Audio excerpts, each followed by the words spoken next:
They quit over complaints. Not heavy furniture, not broken elevators, not impossible stairs. People. These are 71 real complaints so spectacularly unhinged that entire professional crews walked off the clock mid-job and never looked back. 1. The Karen plants herself at the front door within the first 10 minutes, arms crossed, jaw set, already composing the 1-star review in her head, and announces that the crew is moving like they're operating underwater. She wants them to speed up. She delivers this note with the confidence of someone who has never once carried a sectional sofa up a stairwell in August. Here's what she does not understand and what nobody has apparently ever explained to her. Professional movers are deliberately paced, and that pace is the only thing standing between her furniture and a very expensive pile of rubble at the bottom of her driveway. The moving industry measures productivity in man-hours built from decades of field data. A 2-person crew handling a standard 3-bedroom home runs 6 to 9 hours by design, not by laziness. On top of that, OSHA guidelines for manual material handling prescribe specific lift and carry rhythms to prevent the cumulative musculoskeletal injuries that cost the industry over $1 billion annually in workers' compensation claims.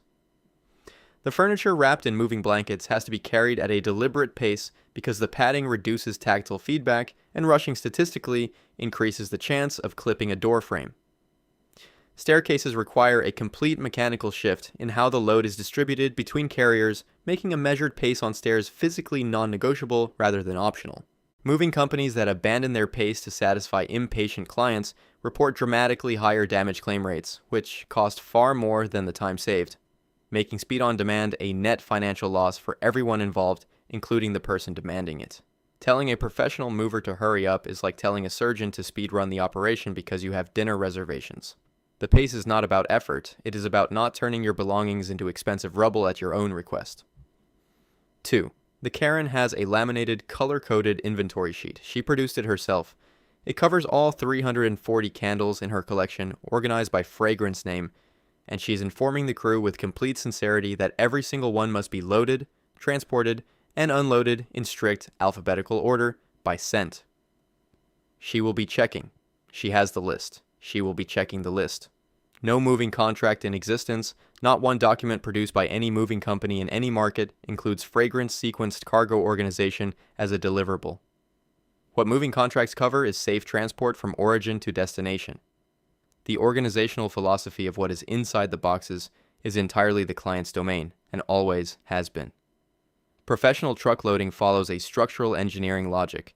Heavy items against the cab wall and floor to lower the center of gravity, lighter items stacked toward the rear door. That sequence exists entirely around weight distribution and transit stability, not the client's cataloging preferences. Candles are actually classified as fragile cargo because wax warps, cracks, and fuses under heat and pressure, which means the crew's genuine professional obligation is protecting them from physical damage, not sorting them alphabetically by name.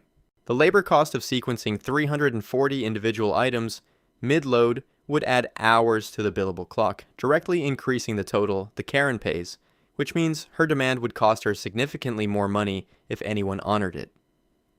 Moving crews use a numbered box system with a master inventory sheet to track which box contains which category of items. That is the system. It does not track the internal sequence of items within a box because that has never been part of the service. Professional organizers, a completely separate industry, charge $50 to $150 per hour for exactly the sorting service she is describing. Handing a mover a laminated scent alphabetization chart is like handing a cab driver a color-coded seating arrangement for your groceries. They will get everything there.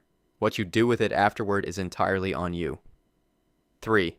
The Karen opens the door, looks at the crew, and announces, before a single box has moved, that she will not be permitting the front door to remain open during loading, because it is allowing outside air, allergens, and unspecified pollutants into her home. She wants the door managed carefully between each carry. She has considered this. She is serious. Moving furniture through a doorway requires the door to be open. This is not a flaw in the moving process. It is the entire mechanism by which the moving process functions. Standard move-out procedure involves propping the primary entry door open for the full duration of the load because it is a safety requirement, not a preference. A mover navigating a 200-pound armoire through a doorway cannot also manage a closing door, and OSHA manual handling guidelines explicitly warn against restricted clearance carries for exactly this reason. An open door is a clearance requirement, not a courtesy. As for the air quality concern, residential HVAC systems cycle and filter indoor air at a rate of 4 to 6 complete air changes per hour in a standard home. The amount of outside air that infiltrates during a 20-minute loading window is statistically equivalent to what enters every time any household member opens the door for any reason. Professional HVAC duct cleaning, which the Karen eventually demanded as compensation, costs between $300 and $1,000 for a standard residential system and is recommended every 3 to 5 years by industry standards, not after a door was propped open on a Tuesday afternoon. Moving companies carry general liability insurance covering property damage caused by the physical moving process. Air quality disruption is not a covered category under any standard moving liability policy that has ever been written. Door propping, incidentally, is explicitly recommended in professional mover training manuals to protect door frames from repeated contact with furniture corners. A closed door nudged repeatedly by heavy furniture causes more documented damage than an open one. Suing the movers for open door air quality is like suing the mailman for bringing the outside with him every time he delivers a package. The door has to open. That is where outside is. 4. The Karen calls the moving company the morning after the move to report a problem, not a scratch, not a missing box. The crew, she explains, had negative energy. They did not smile enough.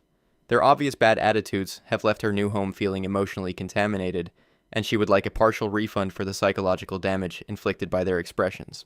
Moving is classified by the Bureau of Labor Statistics as one of the highest physical demand occupational categories in existence, with average caloric expenditure estimates of 400 to 600 calories per hour during active loading.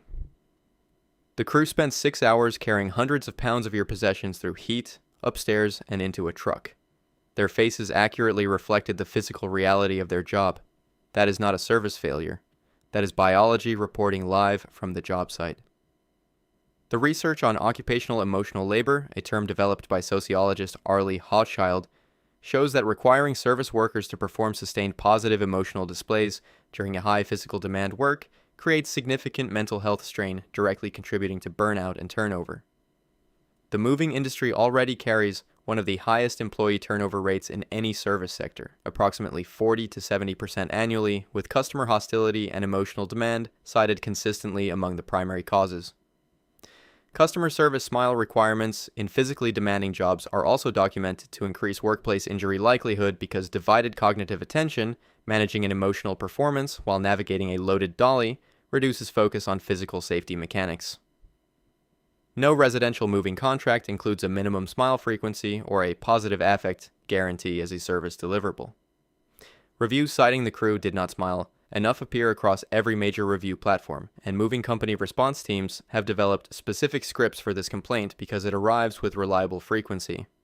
Demanding a refund because your movers did not radiate joy while carrying your armoire up a spiral staircase is like demanding a discount from a surgeon because he did not whistle during the procedure. The job was completed. The entertainment package was never on the invoice. 5. The Karen stops the crew before they begin unloading and explains, with a diagram, that her boxes were labeled using a numerological system derived from her birth chart. The movers loaded them in what she is calling a numerologically disruptive sequence. She has traced the disruption to the spilled coffee she experienced the following morning and wants to discuss accountability. Boxes are loaded based on weight, size, and structural stability. These are the foundational principles of safe cargo management recognized by every transportation authority in existence.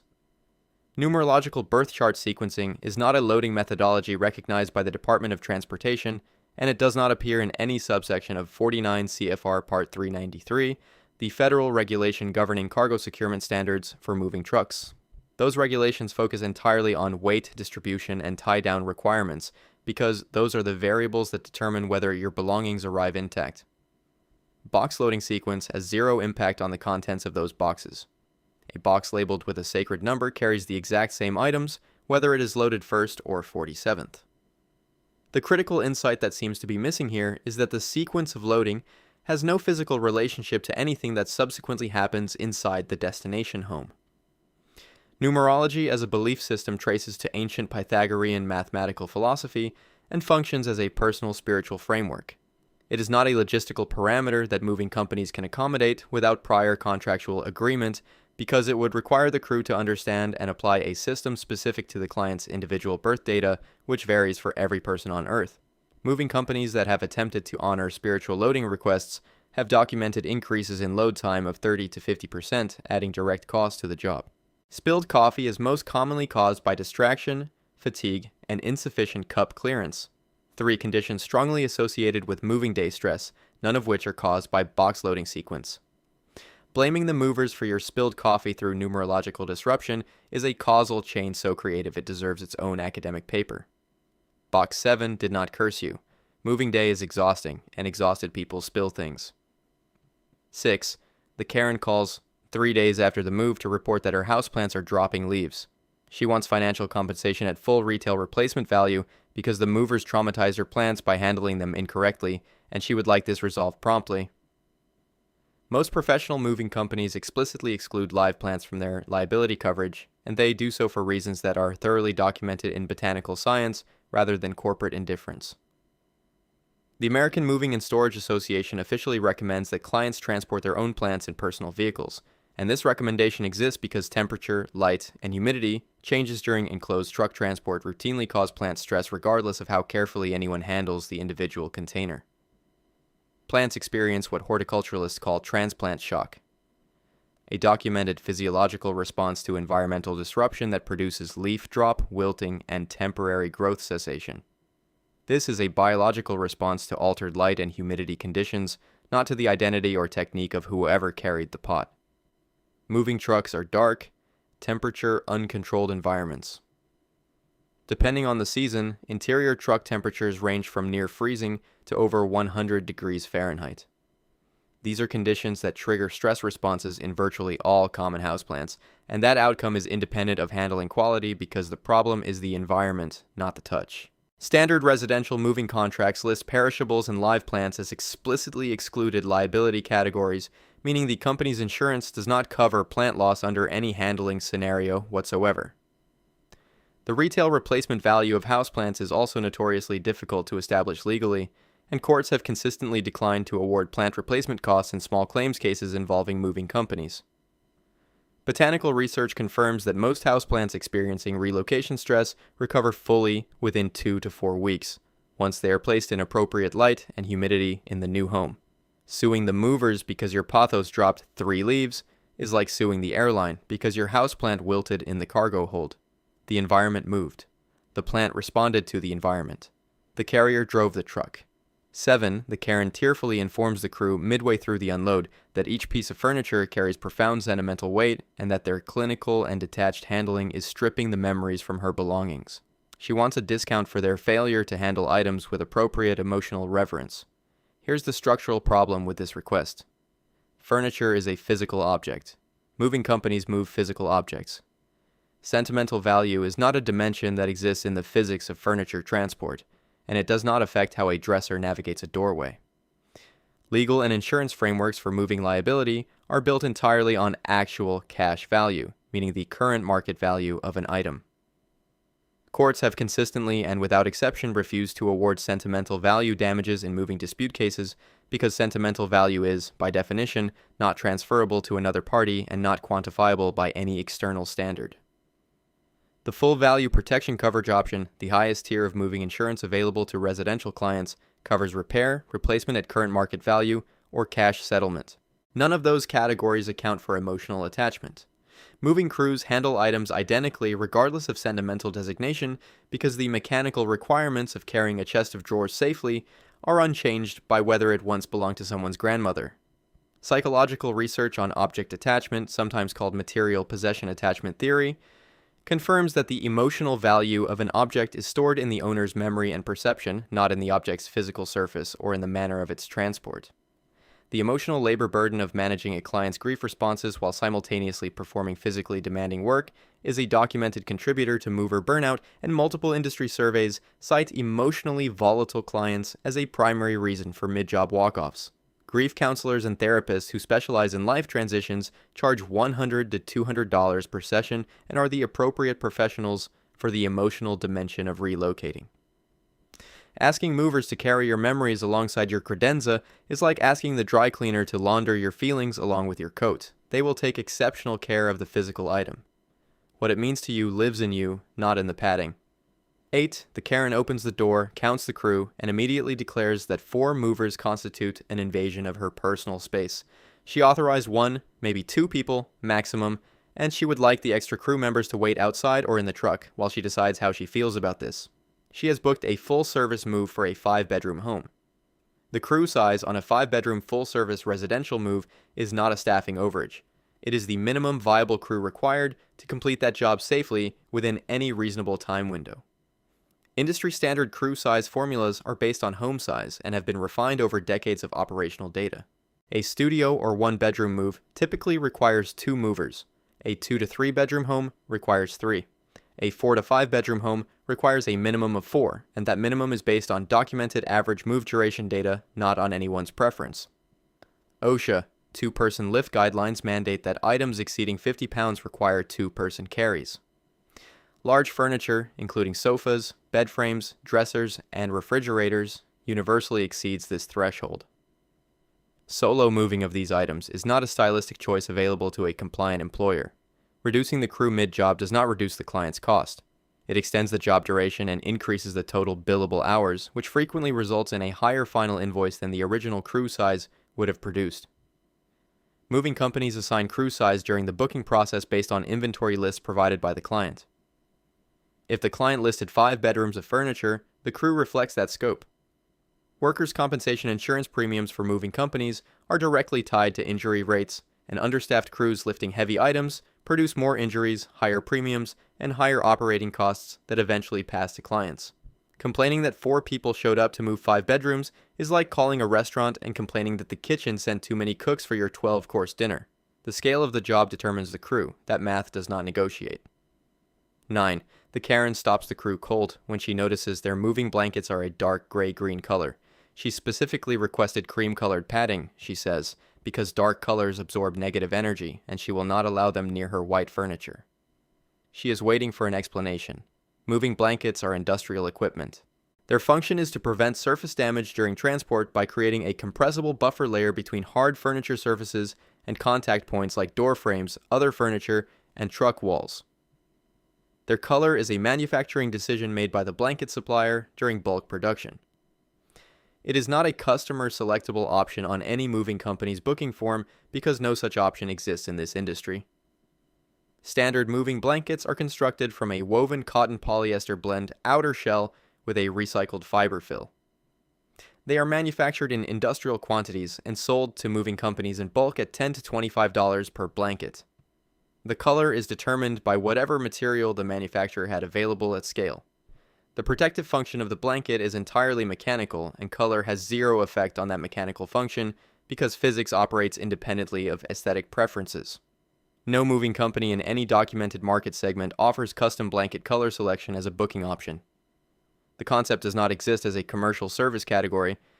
The claim that dark colors absorb negative energy is a spiritual belief framework. It has no basis in materials, science, physics, or any documented furniture protection research that has ever been conducted by anyone.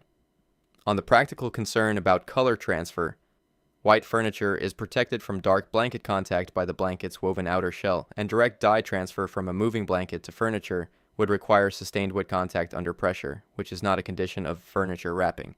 Refusing to let movers wrap your furniture because of blanket color is like refusing to wear a seatbelt because it clashes with your outfit. The protection mechanism does not care what it looks like. Neither should you. 10. The Karen files a formal complaint. The crew arrived at 8 in the morning, exactly when the booking said they would, and she is rating them 1 star for being aggressively punctual. She needed time to mentally prepare for the energetic shift of the space and expected them to park down the street until she sent a readiness signal. An 8 o'clock booking is a professional commitment to arrive at 8 o'clock. Punctuality is the baseline of professional service. It is not a hostile act. Moving companies schedule jobs in sequential time blocks, and an 8 o'clock crew is followed by a subsequent job that begins the moment the first one concludes.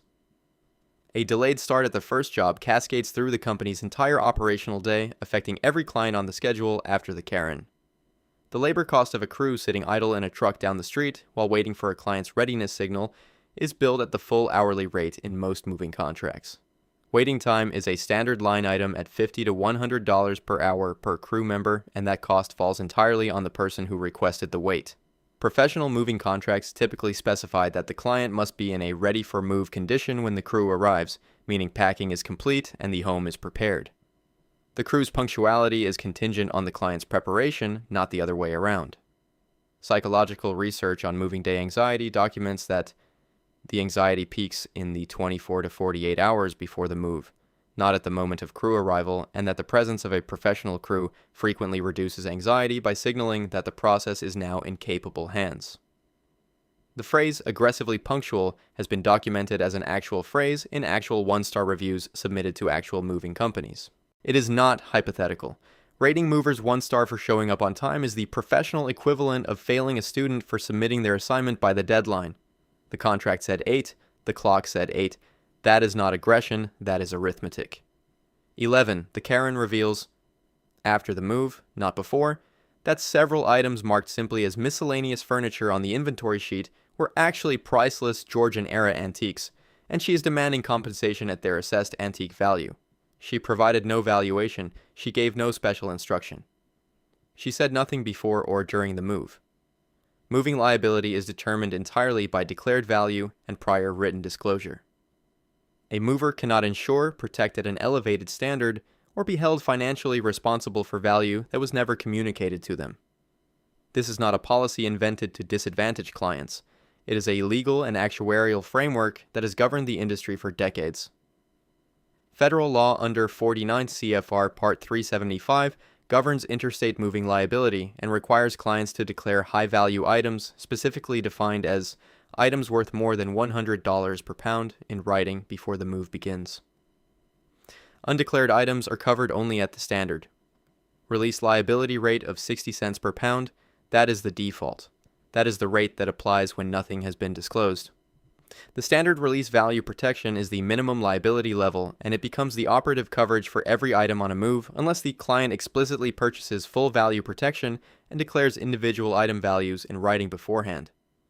Antique valuations require professional appraisal by a certified appraiser at $200 to $400 per item. And without a pre-move appraisal on file, there is no legally established basis for a post-move valuation claim. Moving companies specifically instruct clients during booking to identify high-value, fragile, or antique items because that disclosure triggers specific packing protocols, custom crating, and adjusted liability coverage. Custom antique crating, which involves wooden crates built to the dimensions of specific valuable pieces, costs $150 to $500 per piece and must be arranged before the move. Courts have consistently ruled in favor of moving companies in undisclosed value cases when the contract's release liability rate was clearly stated and signed. Expecting compensation for undisclosed antique value is like insuring your car for $500 and filing a claim for $50,000 after an accident. The coverage reflects what you declared. What you did not say does not appear on the check. 12. The Karen contacts the company the day after the move to explain that her piano, a baby grand that the crew moved without damaging a single key, pedal, or leg, now smells different. It has taken on what she describes as a musty, mechanical odor. She wants compensation for professional piano deodorization and emotional distress related to the olfactory violation of a family heirloom. Baby grand pianos weigh between 500 and 600 pounds on average. Moving one requires a specialized piano board, which is a reinforced dolly with strapping systems, a minimum 3-person crew, and specific knowledge of balance point loading to prevent tipping during navigation. Piano movers often hold specialized certifications or train specifically for grand piano transport, and this service is billed at a significant premium above standard hourly rates because the skill requirement justifies it. The piano arrived, undamaged. The smell is a different category of concern entirely. Moving blankets, the industrial padding used to wrap and protect the instrument, are laundered between jobs at professional companies, but they carry the faint institutional scent of industrial washing detergent, which can briefly transfer to porous wooden surfaces. Wood and felt, the two primary materials in a piano's body and hammer mechanism, are highly porous and absorb ambient odors from their environment over years of exposure. A piano that spent a decade in one home absorbs that home's specific atmospheric chemistry. A new home with different ambient scents will influence those same surfaces within days, regardless of how the piano was transported. Emotional distress as a legal claim requires demonstrable psychological harm meeting a clinical threshold, and courts have universally dismissed emotional distress claims related to furniture as odor in the United States without exception. Professional piano technicians, the appropriate specialists for any post-move piano concern, charge $100 to $200 for a standard tuning and inspection visit. Demanding compensation because your piano smells different is the interior design equivalent of suing a taxi driver because your hair smells like the car you were transported successfully. The aromatherapy portion of the service was never on the invoice. 13. The Karen writes a scathing review explaining that after a long, difficult moving day, the crew packed up, said a professional goodbye, and left. No hug. Not even a handshake. This abrupt departure, after everything they had been through together, felt cold and disrespectful, and she is rating them 2 stars. The crew's job ended when the last item was placed and the paperwork was signed. Professional departure is the conclusion of a service engagement. It is not a social event requiring choreographed emotional closure, and service industry research on professional boundary management consistently identifies clean disengagement as a marker of professional competence, not its absence. Extended emotional farewells after service completion are actively discouraged in most trade training because they blur the line between professional and personal relationships in ways that create complications for everyone. Moving crews also have subsequent jobs, equipment return schedules, and administrative closeout tasks that begin the moment a job concludes. Lingering for emotional departures delays the operational chain that affects every client who comes after.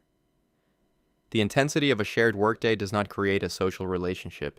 It creates a professional interaction.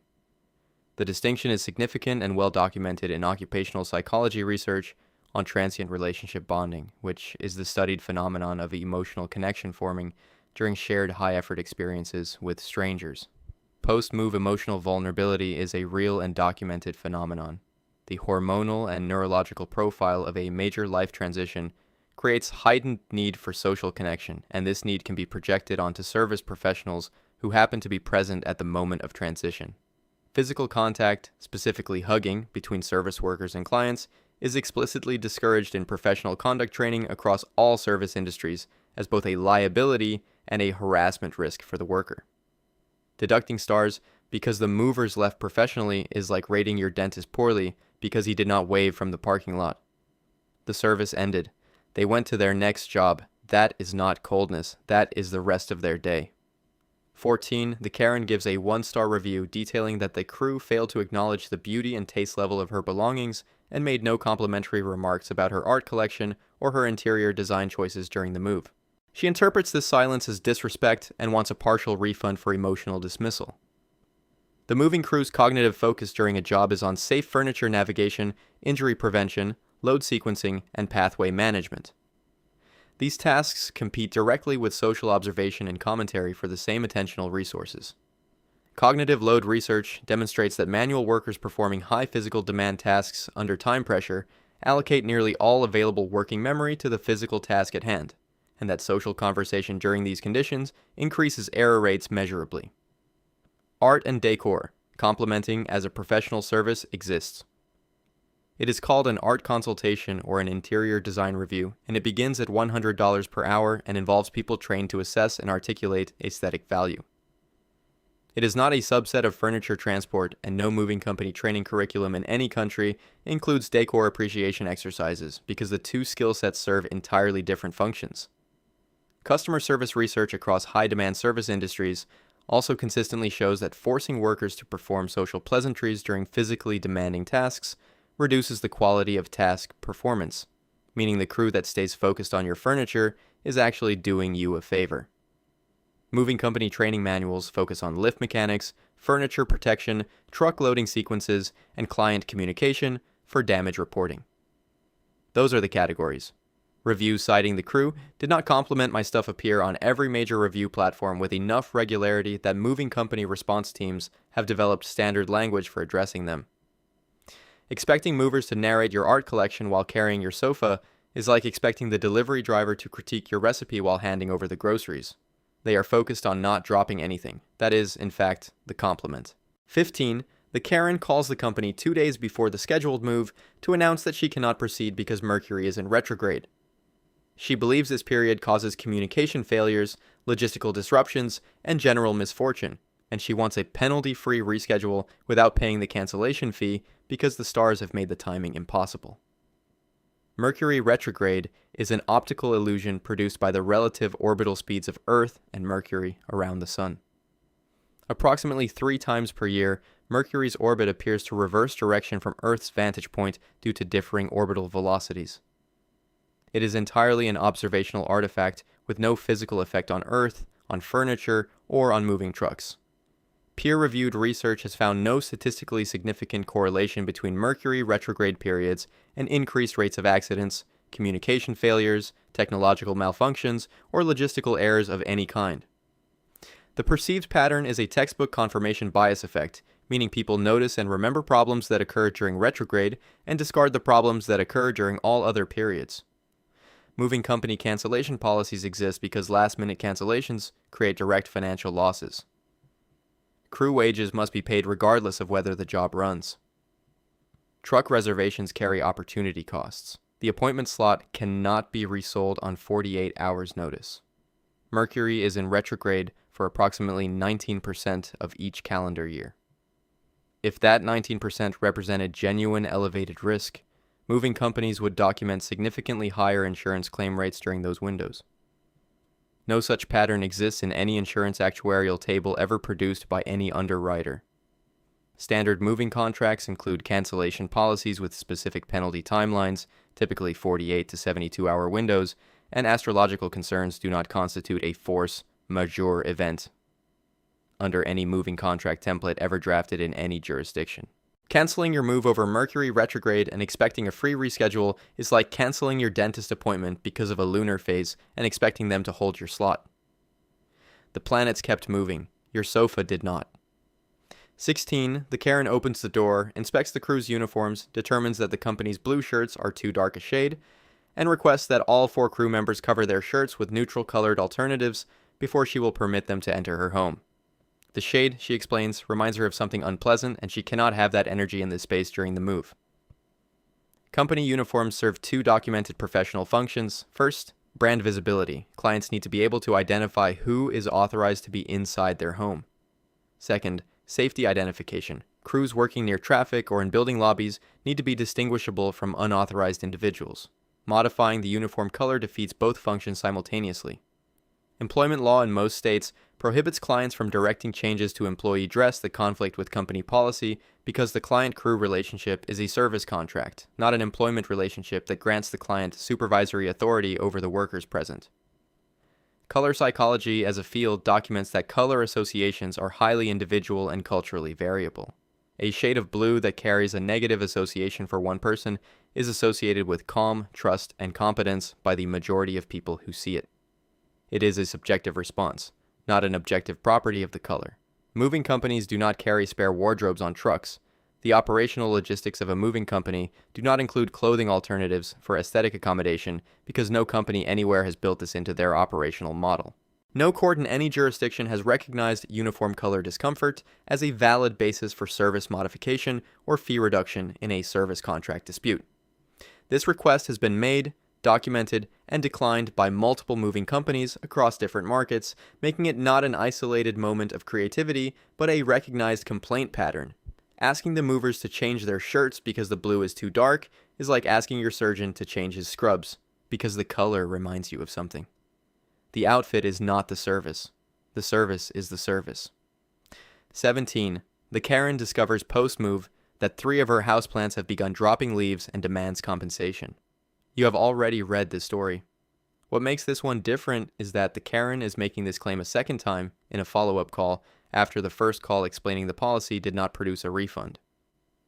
She has now consulted a botanist friend and has a new theory about how the crew's handling technique specifically disrupted the root systems. The same facts apply as before, and they apply with equal force the second time. Moving companies exclude live plants from liability because the American Moving and Storage Association recommends clients transport plants in personal vehicles, because enclosed truck environments produce temperature and humidity changes that trigger transplant shock regardless of handling quality, and because standard moving contracts explicitly list live plants as excluded liability categories. The botanist friend's theory about root system disruption is a creative addition, but it runs into a specific problem: transplant shock. The condition being described is caused by environmental change, not by physical handling technique. The roots of a plant in a pot that was carried gently from one location to another are not damaged by the carry. They respond to the new light, the new humidity, the new soil temperature, and the new ambient conditions of a different interior environment. This is documented botanical science. The leaf drop the Karen observed is the plant's normal biological response to relocation, and the same outcome would have occurred if she had carried the plants personally in her own vehicle with her own hands. Botanical research confirms that most common houseplants experiencing relocation stress recover fully within 2 to 4 weeks. The follow-up call changes none of the applicable science. Billing the moving company for your plant's feelings about its new home twice is a persistence strategy that deserves acknowledgement for its commitment, if nothing else. The leaves are coming back. The refund is not. 18. The Karen stops the crew mid-carry, notices that one crew member has removed his work gloves to get a better grip on a particularly heavy dresser, and immediately halts the job. His bare hands, she informs him, have contaminated her furniture with skin oils and bacteria, and she requires the piece to be professionally sanitized before it crosses the threshold of her new home. Work gloves on a moving crew are worn for grip, hand protection, and abrasion resistance. They are not sterile medical barriers. A pair of fabric or leather work gloves that has been used across dozens of jobs, touching floors, truck beds, dolly handles, and countless other surfaces, carries a significantly higher surface bacterial load than a clean human hand washed before the shift began. Microbiological research consistently shows that human skin, particularly recently washed hands, carries far fewer transferable pathogens than fabric work surfaces that are not laundered after every use. Removing gloves for grip is also a documented safety practice. Bare hands provide substantially more tactile feedback when handling heavy furniture near stairs or tight corners, and that feedback directly reduces the probability of a drop. OSHA's hand protection standard under 29 CFR 1910.38 specifies glove use as protection against cuts, abrasions, and chemical exposure. It does not designate gloves as a contamination barrier for furniture surfaces because furniture surfaces are not sterile environments and have never been classified as such. The furniture in question was not sterile before the move. It carried the ambient bacterial profile of the home it had lived in for years. The marginal addition from brief hand contact during a carry is negligible by any microbiological measure. Professional sanitization of wood furniture, which the Karen subsequently demanded, involves chemical treatments that can damage finishes, strip varnish, and void manufacturer warranties on lacquered surfaces. Demanding furniture sanitization because a mover touched it with a bare hand is like demanding a restaurant sterilize the menu because the waiter handed it to you without tongs. The contact happened. The contamination you imagined did not. 19. The Karen calls the moving company to report that watching the crew work with such coordinated efficiency and physical competence made her feel inadequate and judged by comparison. The crew's obvious expertise created an uncomfortable power dynamic in her own home, and she would like a less skilled crew assigned for any future moves. Professional competence is the product being sold. It is the only product being sold. Requesting a less skilled crew to manage your self-perception is not a customer accommodation. It is a request to receive a demonstrably worse service for the same price, and no consumer protection framework anywhere has ever recognized that as a valid accommodation request. The power dynamic the Karen described, feeling observed and evaluated in her own home, is a documented anxiety response associated with having service workers in a personal space. It is addressed through communication and boundary setting, not through crew skill reduction. Moving company liability actually increases when less experienced crews perform jobs. Damage rates for novice crews are significantly higher than for experienced professionals, meaning a less skilled crew request directly increases the probability of the damage claim that will follow. Service industry psychology research identifies competence intimidation as a real but rare client experience, and the standard resolution involves reassuring the client that the crew's focus is entirely on the task, not on judging the person who owns the furniture. Moving companies cannot legally assign lower quality work as a standard service option because it would expose the company to liability for deliberately substandard performance that produces the predictable damage outcome. The request for a less skilled crew as a service accommodation has no documented precedent in any service industry because it is categorically the inverse of how customer accommodation functions in every known commercial relationship. Asking for a less competent crew because the good one made you feel bad is the most expensive form of self-protection available. You would still pay the same rate, you would just break more things. 20. The Karen arrives at the end of a stressful moving day, surveys the completed job, and suggests to the crew lead that the company should waive the final balance as a goodwill gesture. She has been through a lot today, she explains. A company that truly cares about people would recognize when a client needs compassion instead of an invoice. Compassion and payment are not mutually exclusive. A moving crew can be entirely empathetic and still require compensation for 8 hours of physical labor because those are two separate things that coexist without contradiction in every functional economy. Moving company crews are wage employees paid by the hour for work performed. Waiving the final balance does not result in the company absorbing a cost in some abstract corporate sense. It results in workers performing uncompensated labor, which is a wage mechanism with specific legal implications. The Fair Labor Standards Act requires that employees be compensated for all hours worked at or above the applicable minimum wage. An employer cannot forgive payment for completed work based on a client's emotional appeal, even with the employee's agreement in the moment. Moving day emotional difficulty is not an aberration that warrants special financial treatment, it is the statistical baseline of the industry. Bad days are the industry's operating condition, not a deviation from it, and the moving industry would be financially non-viable within a quarter if the standard response to a hard day was service forgiveness. Moving companies that have forgiven balances under emotional pressure report that the pattern repeats across referrals and return clients because the precedent has been established. Genuine compassion from a moving company takes documented forms. Patience, care with sentimental items, a respectful demeanor throughout. It does not take the form of unpaid labor. Expecting a waived invoice because you are having a hard day is expecting the grocery store to let you take the food because you looked sad at checkout. The feeling is real. The bill is also real. Both exist simultaneously. 21. The Karen presents a receipt for 3 post-move therapy sessions and informs the moving company that she expects reimbursement. The chaos and disruption of the moving process caused her significant psychological distress requiring professional mental health intervention, and she considers the company financially responsible for the clinical costs of an experience they facilitated. Moving is ranked by the Holmes and Rahe stress scale, one of the most widely cited instruments in psychological stress research, among the top 20 most stressful life events a person can experience. It sits alongside bereavement, divorce, and major illness on that list. That ranking describes the event's baseline stress level, not a deviation caused by any particular moving company's performance. Relocation stress is a documented phenomenon recognized by the American Psychological Association, with symptoms including anxiety, sleep disruption, mood instability, and social disconnection. These are the expected outputs of a major life transition. Moving company liability covers physical property damage. The scope is explicitly material. No insurance policy underwriting moving company liability includes mental health harm as a covered category because the stress being experienced is intrinsic to the event, not to the performance of the specific service provider hired to assist with it.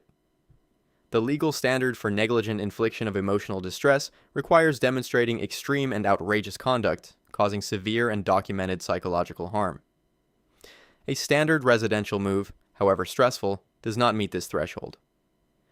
Courts have universally declined to award therapy costs against service providers for stress that is inherent to the nature of the contracted service itself.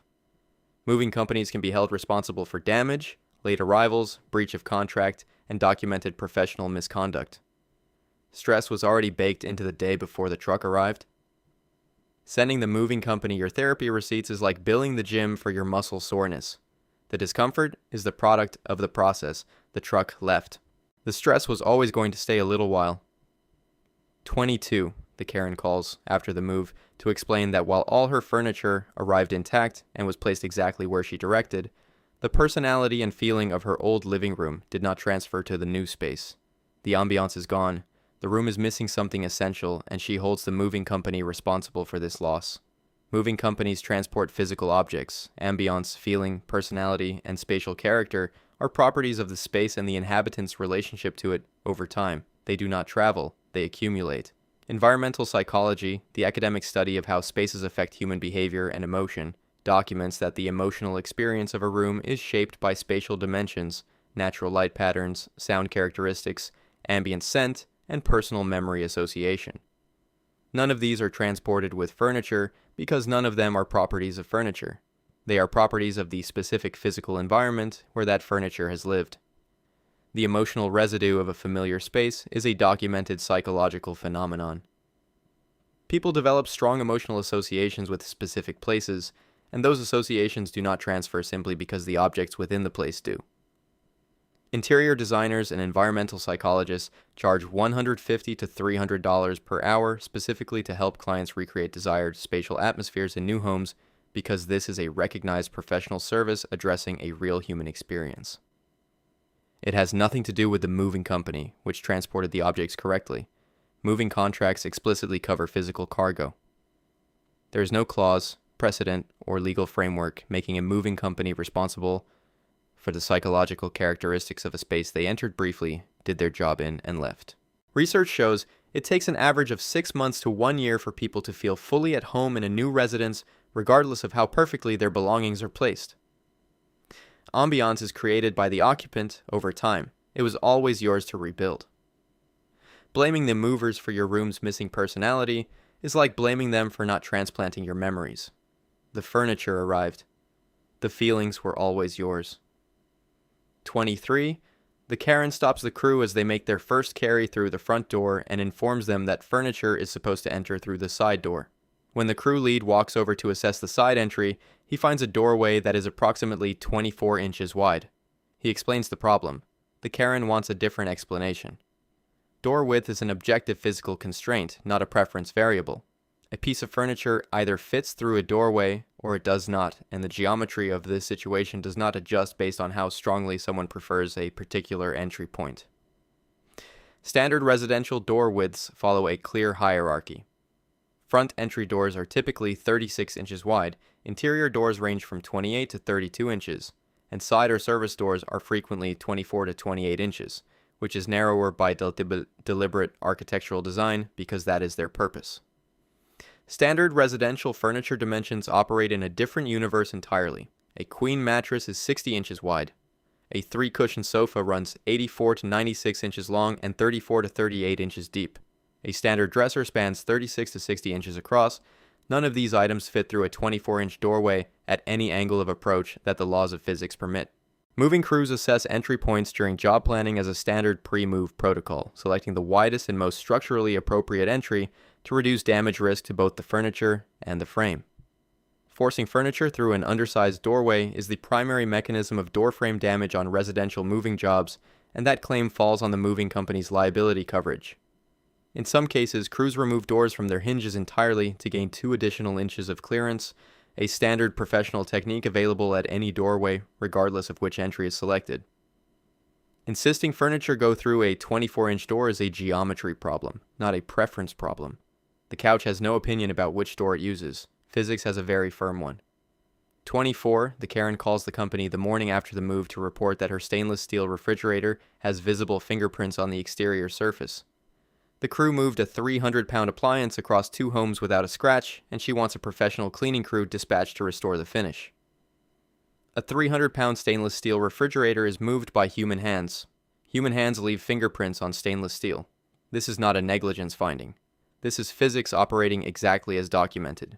Stainless steel appliance surfaces are notoriously susceptible to fingerprint visibility because the chromium oxide layer that gives stainless steel its characteristic finish is slightly porous at the microscopic level, trapping skin oil from any contact whatsoever.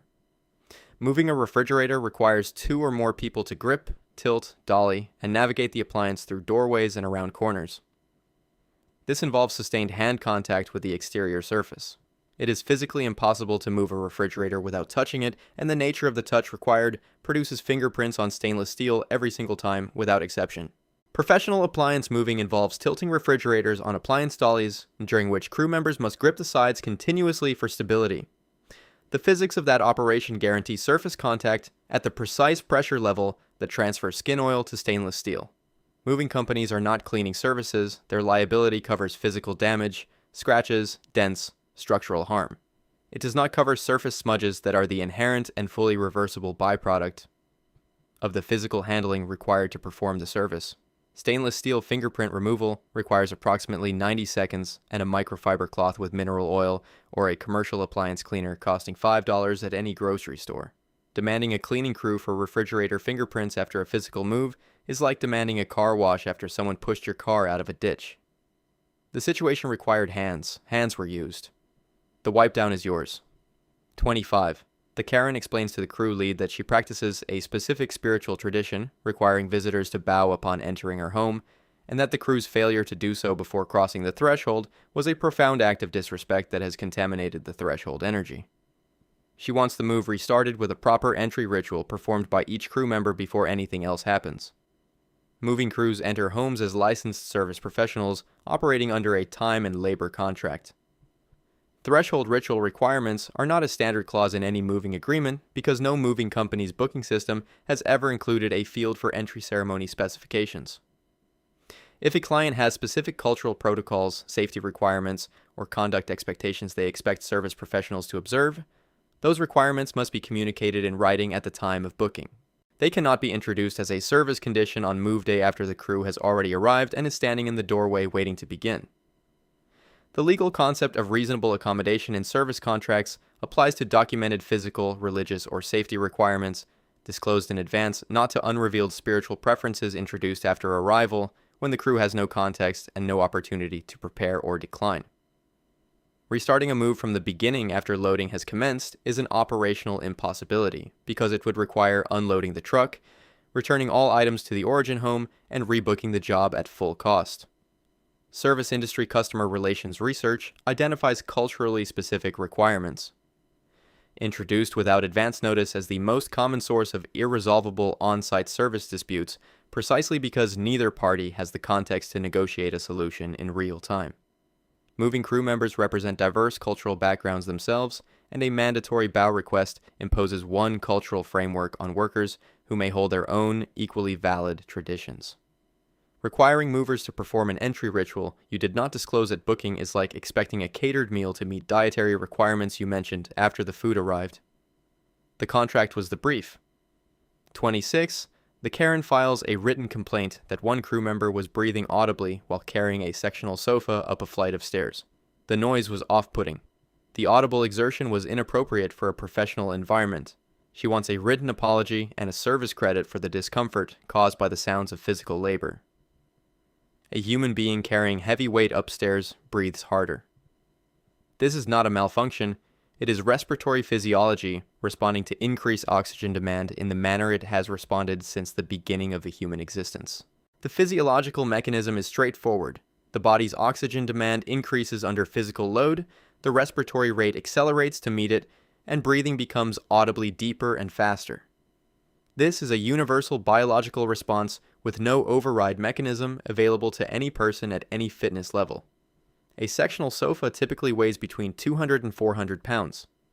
Dividing the load between two carriers means each person bears 100 to 200 pounds of sustained weight while navigating a staircase, a sequence of movements that demands significant and continuous muscular output. This load level falls well within the range that produces documented increases in respiratory rate in all humans, regardless of conditioning. Exercise physiology research establishes that even elite athletes, the most conditioned human bodies in existence, breathe audibly under high exertion loads. Physical conditioning raises the threshold at which audible breathing begins, but it does not eliminate the response. No noise ordinance framework, workplace conduct standard, or professional service code in any jurisdiction includes provisions regarding worker respiratory sounds during physical exertion. It has never been identified as a regulated conduct category anywhere.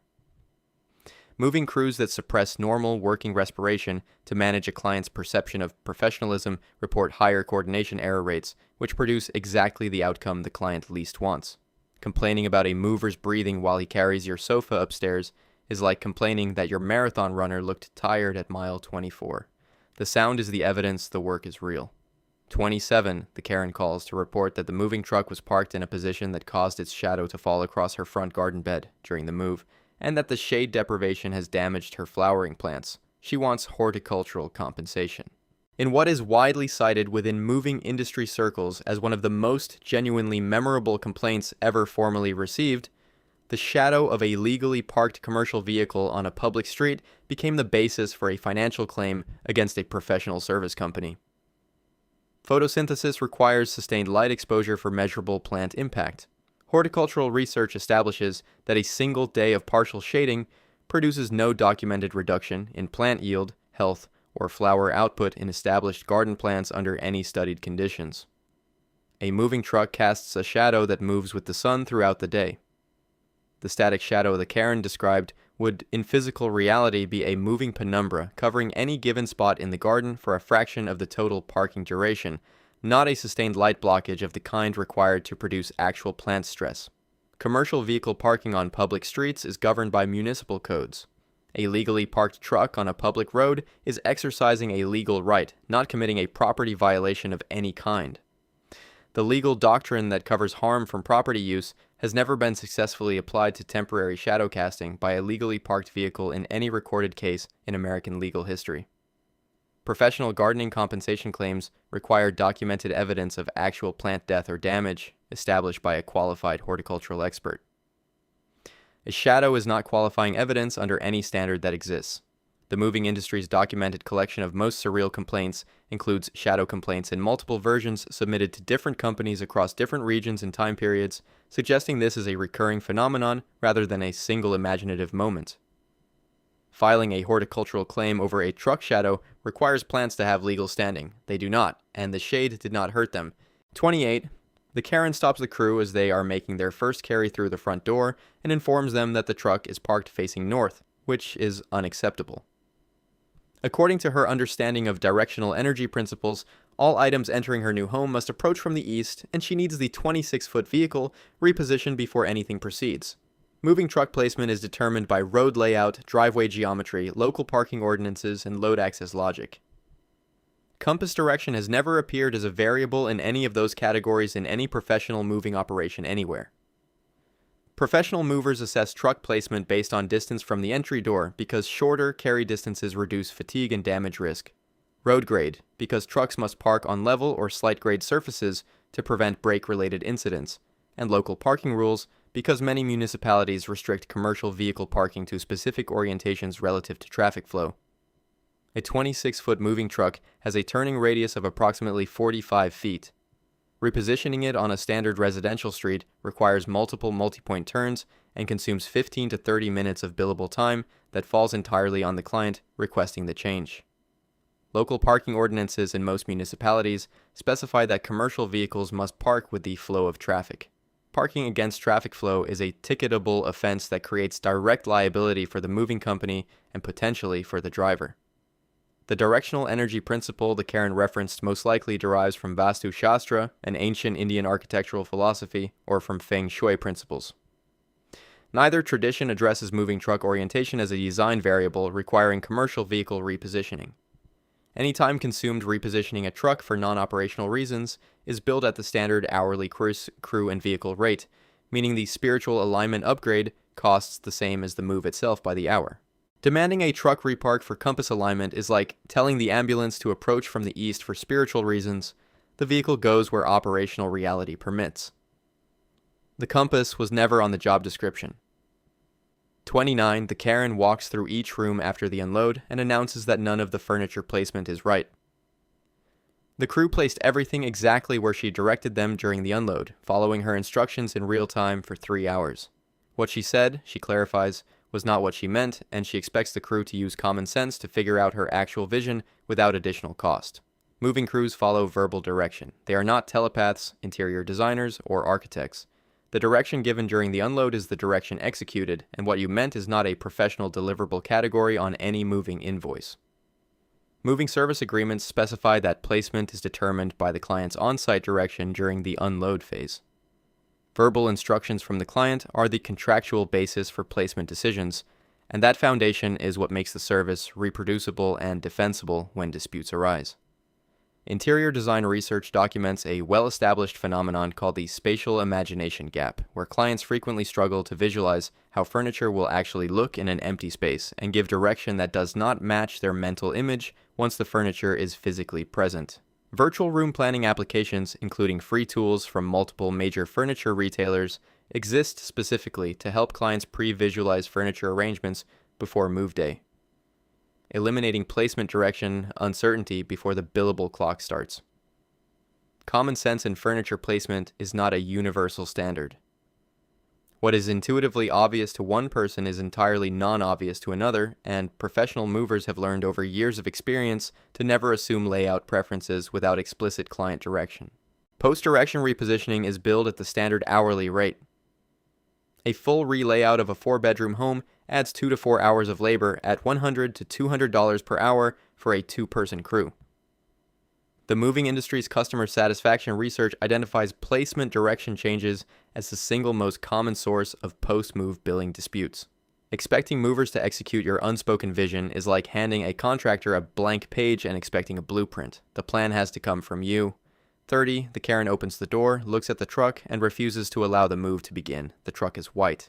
She discussed a warm beige or cream tone with the booking agent, she says, and she considers the white vehicle an eyesore in front of her home.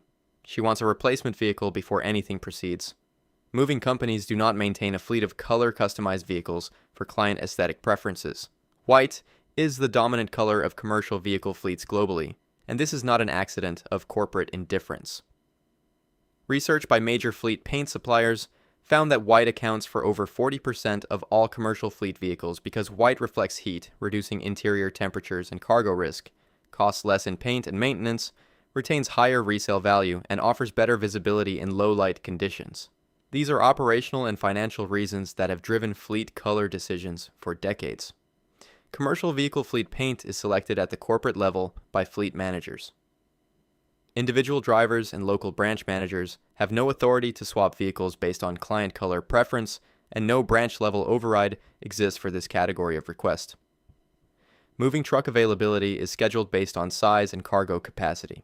A company cannot substitute a different vehicle on move day because the available replacement would have identical or non-matching cargo capacity, not a different color. A vehicle parked in front of a home for the 4 to 8 hours of a typical move has no documented effect on property value, curb appeal assessments, or HOA violation standards unless the vehicle itself violates a specifically posted community rule. No moving booking script, contract template, or service agreement has ever included a vehicle color specification field because no company has ever built that option into their system. Refusing a move over truck color is a rejection of the service based entirely on the wrapper. The sofa does not care what color the vehicle is. The move does not either. Only one person in this scenario cares, and that person is not doing any lifting. 31. The Karen calls the moving company after the job to report that 2 of the crew members had names she found difficult and distracting, and that this difficulty required her to pause and think before addressing them during the move. This reduced her enjoyment of the moving experience, and she requests a partial refund for the disruption caused by the cognitive effort of encountering unfamiliar names. A person's name is their name. It is not a service variable, an amenity, or a quality metric available for client rating. The difficulty any individual has pronouncing a name is a function of their own linguistic background and familiarity, not of any failure on the part of the person who holds the name. The moving industry workforce is among the most demographically diverse in the entire service sector. Bureau of Labor Statistics. Data shows that movers and hand laborers are approximately 60 to 65% non-white, reflecting the immigrant-heavy labor composition that has characterized the industry for generations. Implicit bias research documents that difficulty processing unfamiliar names is a known cognitive bias rooted in cultural familiarity rather than in any objective property of the name itself. Service quality in the moving industry is defined by damage rates, schedule adherence, crew professionalism, and billing accuracy. Name pronunciation difficulty appears in none of those categories because it has no relationship to any of them. The claim that an unfamiliar name is distracting as the basis for a financial refund has no foundation under consumer protection law in any U.S. jurisdiction. Moving companies are prohibited from discriminating in hiring on the basis of national origin or ethnicity, and the framing that employees with non-anglicized names represent a service deficiency is a discriminatory framing with specific legal implications. Multiple moving industry consumer relations professionals have documented this complaint type and established a standard response involving zero financial accommodation. Requesting a refund because a crew member's name required effort is a billing dispute that needs a linguist, a labor lawyer, and a mirror, in that order. 32. The Karen contacts the company 2 days after a flawlessly executed move to explain that while all her furniture arrived intact and was placed correctly, the crew's truck was facing the wrong direction. One shelf needed adjustment, and a single box ended up in the wrong room. She attributes all of it to Mercury being in retrograde, and she wants a refund because the company should have known not to schedule moves during this astrological period. This is distinct from the client who canceled over retrograde. This Karen let the move happen and is now retroactively assigning cosmic causation to the most minor and universally common outcomes of any residential relocation. A misplaced box and a shelf adjustment are the two most frequently documented minor outcomes on residential moving jobs. They occur on essentially every job regardless of planetary positions, crew experience, or any other variable. They are corrected in minutes. Moving companies field thousands of jobs annually. Minor placement issues occur every day of the calendar year, including the 81% of days that fall entirely outside any Mercury retrograde period. The correlation the Karen drew is a textbook demonstration of selection bias. She noticed the minor issues and assigned them to retrograde rather than to the statistical baseline of all residential moves. The refund she demanded was for the full cost of the job. The issues she cited took approximately 10 minutes to correct and were corrected without additional charge under the standard post-move adjustment process. If moving companies honored astrological scheduling restrictions, they would eliminate approximately 19% of their annual operating calendar and need to build astrological exemptions into their booking systems for every client's individual spiritual framework, a standard that cannot scale to any functional business model. Blaming a misplaced box on Mercury retrograde is the astrological equivalent of blaming a Tuesday for your bad mood. The box was in the wrong room. It took 30 seconds to move. The planets had a full day off. 33. The Karen is upset, not because anything was damaged, not because the crew was late. She is upset because after a long, emotionally significant moving day, the crew packed up their equipment, said goodbye professionally, and left without acknowledging what she describes as a shared journey. She expected more than a handshake. The experience of moving day created, in her words, a bond, and the crew's departure felt like abandonment. This is a different version of the goodbye complaint, and it arrives more frequently than the industry would like to admit. The crew spent a day in her home, treated her belongings carefully, completed the job successfully, and left when the job was finished. That sequence describes professional excellence, not emotional failure. Service industry research on professional boundary management identifies appropriate disengagement as a marker of competence and extended emotional farewells. After service completion are specifically discouraged in most trade training because they blur professional and personal boundaries in ways that generate complications for everyone involved. Moving crews have subsequent jobs, equipment return deadlines, and administrative closeout responsibilities that begin immediately after job completion. The operational chain does not pause for emotional processing. The intensity of a shared workday creates a professional interaction memory, not a social relationship. This distinction is significant and documented in occupational psychology research on transient relationship bonding, the studied phenomenon of temporary emotional connection forming during shared high-effort experiences. Post-move emotional vulnerability is real. It is also a state that is appropriately addressed by the people in the client's personal life, not by the workers who just finished a physically demanding job and need to get to the next one. Physical contact between service workers and clients is explicitly discouraged across all service industries as both a liability and a personal risk for the worker. Rating movers because they left at the end of their job is rating them for completing the job. That was the whole arrangement. It concluded as arranged. 34. The Karen calls to complain that it rained during her move. She acknowledges the job was completed, nothing was damaged, and the crew worked throughout without complaint. Her position is that the moving company should have checked the forecast and either offered her a different date at no penalty or prevented the rain from affecting the experience. Weather is not a moving company service variable Rain is a meteorological event that operates independently of residential moving schedules, client preferences, and professional intentions of any kind. Moving companies operate in all weather conditions by design, and their equipment reflects this reality. Trucks are enclosed, packing materials are weather resistant. Professional crews deploy floor runners, moisture barriers on upholstered furniture, and covered walkway setups during wet weather as standard wet day protocol. Moving company contracts include weather delay provisions for severe weather, meaning weather that poses a genuine safety risk, not weather that is merely inconvenient or aesthetically unpleasant.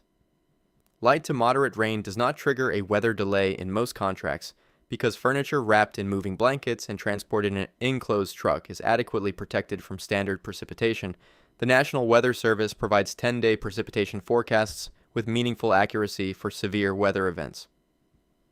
Moving companies monitor those forecasts for safety-relevant alerts.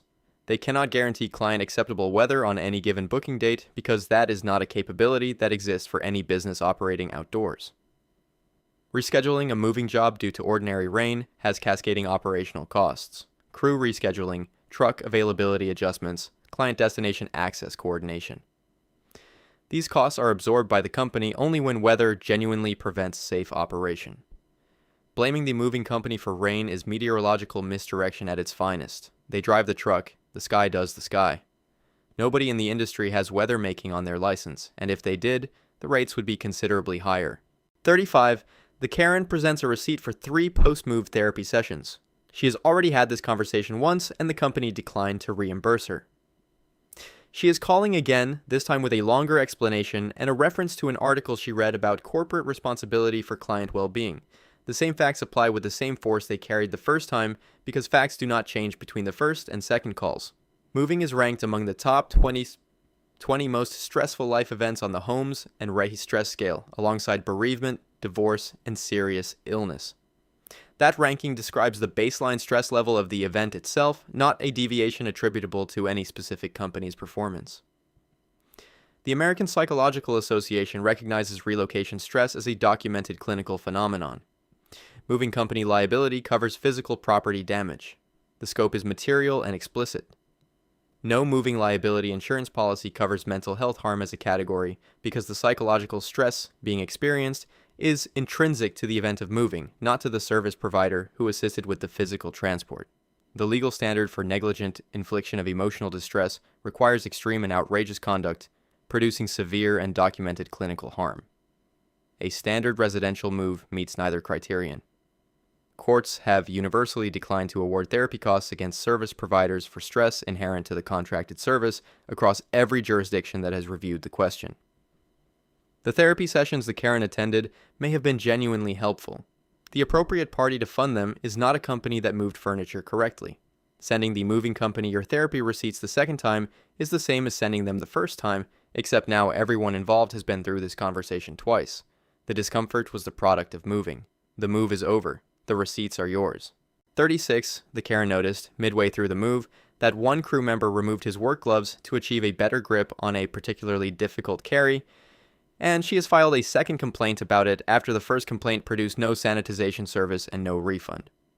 She has now consulted a source that she describes as a clean living blog, which has reinforced her concern about the bacterial transfer implications of barehanded furniture contact. The science has not changed between the first complaint and this one. Work gloves worn by a moving crew are porous fabric or leather materials that accumulate environmental bacteria, dust, and surface residue from every job they have been used on. They are not sterile barriers. They have never been sterile barriers. They were not designed to be sterile barriers because furniture transport has never required sterile contact conditions under any occupational standard or public health guideline ever published. Microbiological research consistently shows that clean human hands carry fewer transferable pathogens than fabric work surfaces that are laundered infrequently. Removing gloves for grip is a documented safety practice that reduces the probability of a drop by improving tactile feedback, and the outcome of a drop on an unprotected piece of furniture is considerably more damaging than any bacterial transfer from a clean hand. OSHA's hand protection standard specifies glove use for cuts, abrasions, and chemical exposure. Furniture surfaces are not sterile environments before, during, or after a move. They carry the ambient bacterial profile of the home they have occupied. The marginal contribution of brief hand contact during a carry is negligible by any microbiological measure ever applied. A clean living blog is not a peer-reviewed occupational health source. Filing the same complaint twice and expecting a different outcome because of a blog citation is a persistent strategy that deserves acknowledgement for its commitment to the position. The hand touched the furniture is fine, the blog was wrong. 37. The Karen demands that the crew return to her home, free of charge, to reposition every piece of furniture in every room according to a feng shui diagram she found online the evening after the move. This is the second feng shui complaint in this list, and it arrives because the first one, in which the crew placed everything exactly where she directed them during the unload, was resolved without a refund and without a return visit. The resolution apparently inspired a diagram. Furniture placement is explicitly the client's responsibility during the unload phase. Every piece placed in the new home was placed where the client directed in real time. The crew is not psychic, and they are not feng shui consultants, and no moving contract ever written includes post-move energy flow correction as a service deliverable at any price tier. Feng shui as a design practice dates to approximately 4,000 years ago in ancient China, rooted in Taoist principles of energy and spatial harmony. It is a culturally significant philosophy with genuine historical depth. It is not a service category offered by licensed moving companies because moving companies are licensed to transport physical goods, not to interpret philosophical spatial frameworks on behalf of individual clients. The average cost of a professional feng shui consultation in the United States runs between $200 and $500 per session. A certified practitioner is the appropriate professional for energy flow furniture placement. That practitioner is not a crew that just carried a sectional sofa up 3 flights of stairs and is now being asked to return unpaid to move it again based on a diagram from the internet. Post-move furniture repositioning, if requested as a return visit, is billed at the standard hourly rate of $100 to $200 for a 2-person crew. Calling the moving company about your energy flow is like calling the electrician back because you do not like the vibe of the room after he fixed the outlet. He fixed what you hired him to fix. The vibes are your department. 38. The Karen booked a full-service move for a 5-bedroom home, confirmed the appointment, and is now calling 4 days before the scheduled date to cancel without paying the cancellation fee. Her intuition told her 2 weeks ago that the date was not right, she explains, and a truly client-focused company would have anticipated her hesitation and proactively reached out to offer flexibility before she had to act on it. Moving company deposits exist because last-minute cancellations create direct and unrecoverable financial losses. Crew wages are owed regardless of whether the job runs. Truck reservations hold opportunity costs that cannot be recovered on short notice. The appointment slot cannot be resold to another client in a 4-day window because potential clients for that date have already made their arrangements elsewhere. Moving company deposits range from 10 to 25% of the estimated total, and they exist specifically to cover these costs when a client changes their mind too close to the scheduled date to allow recovery. The Federal Motor Carrier Safety Administration requires that interstate movers publish their cancellation and refund policies clearly, and that clients acknowledge those policies at booking. 4-day notice is within the penalty window of most moving contracts, and full or partial deposit forfeiture at this stage is a contractual right, not a punitive act invented to punish the client. Intuition is not recognized as a valid force majeure event under any contract law framework in any U.S. jurisdiction. Force majeure provisions cover documented unforeseeable external events, natural disasters, government action, infrastructure failure. A client's internal sense that something feels off does not qualify. The expectation that a service company should anticipate unstated client hesitation before it is communicated inverts the fundamental premise of a service relationship. The company responds to instructions. Psychic licensing is not part of the moving permit. Expecting a penalty-free reschedule because your intuition moved before you did is expecting the contract to honor a conversation that only happened inside your head. 39. The Karen is calling because the crew's efficient, fast-paced working style triggered her moving anxiety, and she believes a truly professional crew would have sensed her emotional state and deliberately slowed their pace to help her feel more in control of the process. She wants a partial refund for the anxiety the efficiency caused. Moving pace is an operational variable managed for safety, efficiency, and cost control. It is not a mental health intervention tool, and there is no clinical evidence that movers working more slowly produces therapeutic benefit for anxiety. Residential moving anxiety is a documented psychological phenomenon. Studies estimate that approximately 45% of people experience significant stress during a move, with a subset experiencing anxiety symptoms severe enough to interfere with normal functioning on moving day. The appropriate response to this reality is not crew pace reduction. It is client preparation, having a trusted friend or family member present, using the industry-recommended essentials box so critical items are immediately accessible, and consulting a therapist who specializes in life transitions if the anxiety is clinically significant. Moving company hourly rates mean that deliberate pace reduction directly increases the client's invoice. A crew that works 20% slower on a $1,200 job adds $240 to the bill while providing no clinical benefit and no outcome different from what the regular pace produces. Nonverbal emotional cue detection is not a component of professional mover training. Crew members are trained to read physical environments, clearance, load stability, pathway hazards. They are not trained to read emotional environments because they are not licensed to provide services in that domain. The crew's efficient pace was directly in the client's financial interest. Every hour saved is real money. Faster professional work is a service quality indicator, not a trigger requiring compensation. Asking movers to slow down for your anxiety is asking professionals to perform worse so you feel better, and then charging you extra for the privilege of that worse performance. 40. The Karen reports that the crew tracked dirt into her new home during the move and demands a full professional floor cleaning at the company's expense.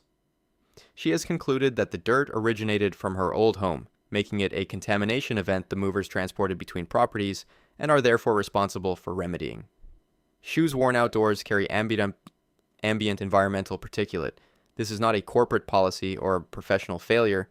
It is what shoes do when they contact surfaces that exist outdoors, which is all surfaces that exist outdoors. Movers walk between a truck and two homes dozens of times during a standard residential job, crossing between outdoor and indoor environments continuously throughout the entire workday. The Environmental Protection Agency's research on tracked particulates shows that shoes are the primary pathway for outdoor contaminants entering homes, and this is a universal condition of all foot traffic through any door regardless of who is wearing the shoes. Professional floor protection runners, which moving crews deploy as standard equipment, address scratch and abrasion risk. They do not prevent particulate transfer because runners themselves accumulate tracked material as they are walked on repeatedly. The theory that the dirt specifically originated from the old home and constitutes identifiable contamination requires forensic particulate analysis, establishing the precise geographic origin of specific dust particles. This analysis has never been requested of a cleaning company, ordered by a court, or performed by any moving insurance adjuster in the documented history of moving complaints. Professional floor cleaning for a standard home costs $150 to $400. Moving company liability covers physical damage to flooring, scratches, gouges, staining from liquids. It does not cover trace particulate that falls within the normal output of any human activity in any space. Blaming the movers for tracked particulate is like blaming the mailman for the dust that came in when the mail slot opened. The door opened. The outside came in a little. It has been doing that since doors were invented. 41. The Karen is furious that the crew brought a measuring tape to assess whether her armoire would fit through the bedroom doorway before attempting the carry. She considers this unprepared and unprofessional. A truly experienced crew, she argues, would have memorized the dimensions of every piece from the inventory list submitted weeks earlier and arrived knowing exactly what would fit where without needing to measure anything on site. On-site measurement is a professional best practice. It is not a knowledge gap. Client-reported furniture dimensions are notoriously unreliable inputs, and the moving company's operational data shows that client-provided measurements are off by 2 inches or more in approximately 40% of cases. This happens because clients typically measure the main furniture frame without accounting for protruding hardware, decorative feet, or ornamental elements that extend the actual transport footprint worth of the piece. Door clearance calculations must additionally account for doorstop hardware, which reduces usable clearance by 1 to 1.5 inches, baseboard trim at the floor, and carpet pile height, none of which are visible from an inventory list submitted weeks before the job. These variables can only be assessed by a person standing in front of the actual doorway with an actual tape measure. Professional furniture movers use a standard pre-carry assessment for large pieces. Measure the piece, measure the doorway, calculate the approach angle. This process takes 60 to 90 seconds and prevents the far more costly alternative of a piece getting stuck in a doorway, which causes frame damage, furniture damage, and significantly extended job duration. Moving company training programs specifically instruct crews to measure before attempting difficult carries because measurement is the competence standard, not an admission of unpreparedness. Professional piano movers, the most technically skilled specialty in the residential moving industry, measure every doorway, staircase, and landing before every job regardless of their experience level. Being annoyed that the movers brought a tape measure is like being annoyed that the surgeon brought a scalpel. The tool is the sign of preparation. The problem would be not having one. 42, the Karen observes a crew member perspiring while carrying a heavy Victorian sideboard and immediately demands he step away from the antique furniture. His sweat, she explains, could damage the finish, and she would like a different crew member to take over, one who is less physically exerted. Human perspiration during heavy physical labor is a biologically involuntary process. The autonomic nervous system manages thermoregulation, and it does not accept instructions to pause, redirect, or selectively suppress sweat production based on the proximity of valuable furniture. There is no documented technique, breathing method, or professional credential that enables a person to sweat less while exerting significantly more. Victorian-era sideboard finishes, typically shellac, oil, or wax-based, are mildly moisture-sensitive, but damage from ambient perspiration during a carry requires prolonged direct liquid contact, not the incidental proximity of a person generating normal body heat during exertion. Moving blanket wrapping, the standard protection protocol for antique furniture, and the protocol this crew was using, creates a complete physical barrier between the carrier's body and the furniture surface. A blanket-wrapped piece has no exposed surface for any contact whatsoever. The less exerted crew member the Karen requested would become equally exerted within minutes of handling the same 250-pound piece because the load weight determines the exertion level, not the individual's current state before picking it up. Crew rotation on a moving job is a standard fatigue management practice, but it is managed by the crew foreman based on safety and efficiency considerations, not by client selection of the perspiration minimizing candidate. Antique furniture conservation services, for genuinely fragile museum-grade historic pieces, operate in climate-controlled environments with white cotton gloves at $200 to $500 per hour. That service exists. It is not part of a residential moving contract. Asking for a drier mover is like asking for a quieter engine on a working truck. The heat is the proof the machine is running. 43, the Karen complains that the crew worked in near silence during the move, and that she had specifically envisioned the job happening to a curated playlist she had prepared for the occasion. The lack of her chosen background music made the experience clinical and joyless, and she wants a partial refund for ambiance failure on a service she paid for. Moving companies do not provide DJ services. Music selection in a working environment is an employee management decision governed by operational safety standards, not a client-facing amenity available at any price point in any moving company's service menu. Workplace safety research demonstrates that loud music on physically demanding job sites reduces situational awareness among workers.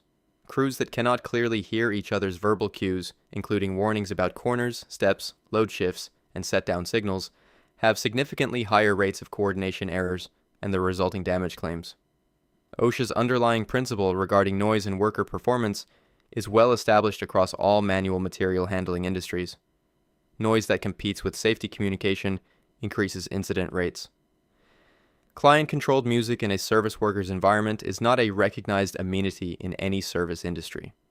Restaurants, salons, and retail environments control their own ambient music as a business decision. Clients do not control the working soundtrack of the people serving them. Moving crew members represent diverse musical backgrounds and preferences. Playing one client's curated playlist means imposing that client's specific taste on an entire crew during a physically demanding workday, which is an employee experience consideration entirely outside the client's authority under any service contract. No moving company service menu includes curated music ambiance as a booking option at any price tier, because no moving company has ever offered it. The move was the product. The soundtrack was always your responsibility. Requesting a refund because your movers did not play your playlist is a complaint so specific it would require an entirely new service category to process. The silence you experience was the crew paying attention. 44, the Karen writes a 2-star review stating that after a long, emotional, moving day, the crew's efficiency and coordination made her feel like a passive observer in her own relocation. She did not feel included in the process. She suggests the company should screen for crew members with warmer interpersonal styles and provide options for clients who want a more collaborative moving experience. A moving crew's job is to move your belongings safely and efficiently. It is not to provide a collaborative experience that makes you feel like a participant in the physical labor you hired them to perform on your behalf. You hired them specifically so you would not have to do it. The outcome you described, watching professionals handle the job competently while you were free to do other things, is the premium service, not its failure. Service industry psychology research identifies the desire for perceived participation in service delivery as a real client preference, and it is accommodated in industries where client involvement is compatible with the service mechanics, such as cooking classes or personalized shopping. It is not compatible with furniture transport because the client lifting and placing items alongside the crew creates liability, insurance, and worker safety complications that no moving company can accept. Crew interpersonal style is a hiring consideration managed by the company's HR and operational standards. Warmer interpersonal style is a preference, not a service tier, and personality-based crew assignment is not a booking option offered by any moving company operating at scale. 2-star reviews citing "I did not feel included enough" appear with enough regularity in the moving industry that customer relations teams have developed specific response templates for them. The review template for this one is straightforward. The crew completed the job successfully, your belongings arrived safely, and you were free the entire time to focus on your transition. That is not a 2-star outcome. That is the entire point of hiring professionals. 45. The Karen calls 3 days after a move to explain that the crew's presence in her home has left a residual energy imprint that she finds uncomfortable, and she is requesting the company send a different crew back to perform a clearing walkthrough of the new home to help neutralize the lingering professional presence. This complaint is in the same family as the threshold energy complaint, the feng shui complaints, and the directional truck complaint, but it is its own specific category because it concerns not what the crew did or did not do during the job, but what they left behind simply by having been there. Moving companies enter homes as licensed service professionals operating under time and labor contracts.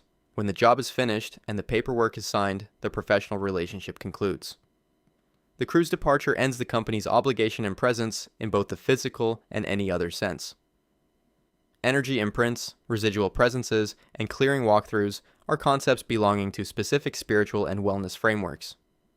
They are not service categories offered by moving companies, and no moving contract includes a post-job energy remediation provision because the concept does not interface with any aspect of physical property transport. The appropriate professional for a home clearing, if that is a practice the client values, is a practitioner within the relevant spiritual tradition. Shamanic practitioners, energy healers, and smudging specialists exist as professionals within their respective frameworks and charge for that service through their own booking systems. A moving company sending a crew back to walk through your home without purpose, task, or deliverable is a request for unpaid labor with no service definition. The crew was in your home for 8 hours. The home is yours now. Whatever came in with the truck left with the truck. The discomfort you are experiencing is the new home being unfamiliar. Give it 6 months. It becomes yours. 46. The Karen is outside inspecting the truck before the move begins and announces that the vehicle is parked facing north, which conflicts with her directional energy requirements, and additionally, that the truck's shadow has fallen across her garden bed. You have encountered both of these complaints separately earlier in this list. The Karen in this entry has managed to file both simultaneously before a single item has been touched, which represents a combined complaint efficiency that deserves acknowledgement even as both underlying claims remain as operationally impossible to honor as they were the first time each appeared. Truck placement is determined by road layout, driveway geometry, local parking ordinances, and load access logic. Compass direction has never appeared as a relevant variable in any of those categories. A shadow cast by a legally parked commercial vehicle on a public street is a temporary moving optical phenomenon with no documented horticultural impact during the duration of a residential move. Repositioning a 26-foot truck on a residential street to satisfy both a directional energy requirement and a shadow trajectory complaint simultaneously would require identifying a parking position that faces east, clears the garden's sun exposure entirely, meets local parking ordinance requirements, minimizes carry distance to the door, and sits on a level grade for brake safety. These constraints do not resolve to a single parking position in any residential geometry that has ever been mapped. The time cost of attempting to satisfy both complaints before the job begins is billed at the full hourly crew and vehicle rate, making the spiritual alignment optimization package the most expensive line item on the invoice. Filing both complaints before the job starts is a record within this list. Asking the movers to repark for compass direction and shadow clearance simultaneously is asking them to solve a spatial equation using variables that only exist in one person's framework. The truck goes where it fits. That has always been the answer. 47. The Karen calls the moving company the evening after the move and reports that she can smell cologne on her upholstered furniture. The scent, which she has traced to one specific crew member, has infiltrated the fabric, and she wants the company to send a professional upholstery cleaning team to remove the olfactory contamination from her sofa and 2 armchairs. Volatile organic compound research on fragrance persistence shows that cologne and perfume scents on fabric surfaces from brief contact exposure dissipate to undetectable levels within 2 to 8 hours under standard room ventilation. No professional remediation is required because the problem, to the extent it is a problem at all, resolves itself by the following morning without any intervention. Moving company upholstered furniture is protected by moving blankets during transit. The contact between crew members and upholstered surfaces during the job is incidental and brief, occurring primarily during placement when the crew member guides the piece into position. This produces far less scent transfer than the prolonged proximity required to meaningfully saturate fabric fibers. Professional upholstery cleaning costs $50 to $150 per piece. Requesting it in this scenario is requesting a professional service to address a transient scent that the client could resolve by opening a window for an afternoon at no cost whatsoever. Personal fragrance in professional environments is a workplace conduct topic managed by employers through internal HR policy. It is not a variable that clients can direct or control under service contract law. Moving company liability covers physical damage to furniture surfaces, staining, scratching, structural harm. It does not cover scent proximity transfer because the category does not exist in any standard moving damage assessment framework. Billing for upholstery cleaning because of cologne proximity is a damage claim so delicate it needs tweezers and a very sympathetic judge. Open a window. The scent will have moved on long before the invoice does. 48. The Karen tells the crew lead at arrival that she has a no-shoes household policy and requires all 4 crew members to remove their steel-toed work boots before entering. She will not allow the move to begin until this is resolved to her satisfaction. She has a mat. She gestures toward the mat. Steel-toed work boots on a moving crew are not a fashion preference. They are mandated safety equipment governed by OSHA Standard 29 CFR 1910-136, which requires foot protection in environments where there is a risk of foot injuries from falling or rolling objects. A moving job where items weighing 200 to 400 pounds are being carried continuously through doorways and around corners unambiguously meets this standard. Steel-toed boots protect against crush injuries, which are the most common serious injury category in the moving industry. A dropped piece of furniture landing on an unprotected foot can cause permanent disability. This is not a theoretical concern. It is the documented primary mechanism of moving-related foot injury and workers' compensation claims filed across the industry. Workers' compensation insurance for moving companies specifically requires that covered employees work in appropriate personal protective equipment. A crew working in socked feet during a residential move creates coverage ambiguity for any injury that occurs, potentially exposing both the worker and the company to uncovered medical costs and litigation. Floor protection from boot traffic is the function of professional floor runners, which the moving crew deploys specifically so that boots do not damage hardwood or tile. The runners are the accommodation for the no-shoes concern. Bare feet on a moving job site are not the accommodation. The client's household policy cannot supersede the company's occupational safety obligations to its employees because those obligations are governed by federal law, not by residential preference. Asking movers to remove their steel-toed boots is asking the construction crew to remove their hard hats because the ceiling is low. The equipment is why they go home with the same number of toes they arrived with. 49. The Karen witnesses a crew member drinking from a water bottle during the move and confronts him immediately. He stopped working without her permission, she points out. She wants to know whether he plans to take many such unauthorized breaks throughout the day, and she files a formal complaint afterward, citing the water break as evidence of an unprofessional crew. Hydration during physically demanding labor is not a discretionary break. It is a documented occupational health requirement with specific regulatory backing. OSHA's heat illness prevention standard requires employers to ensure water access for workers performing physical exertion, including in indoor environments where physical output raises core body temperature, which describes every moving job during any month that is not February in a northern climate. Dehydration impairs physical performance in measurable, documented ways. Sports science research shows that a 2% reduction in body water causes a 20% reduction in physical work capacity.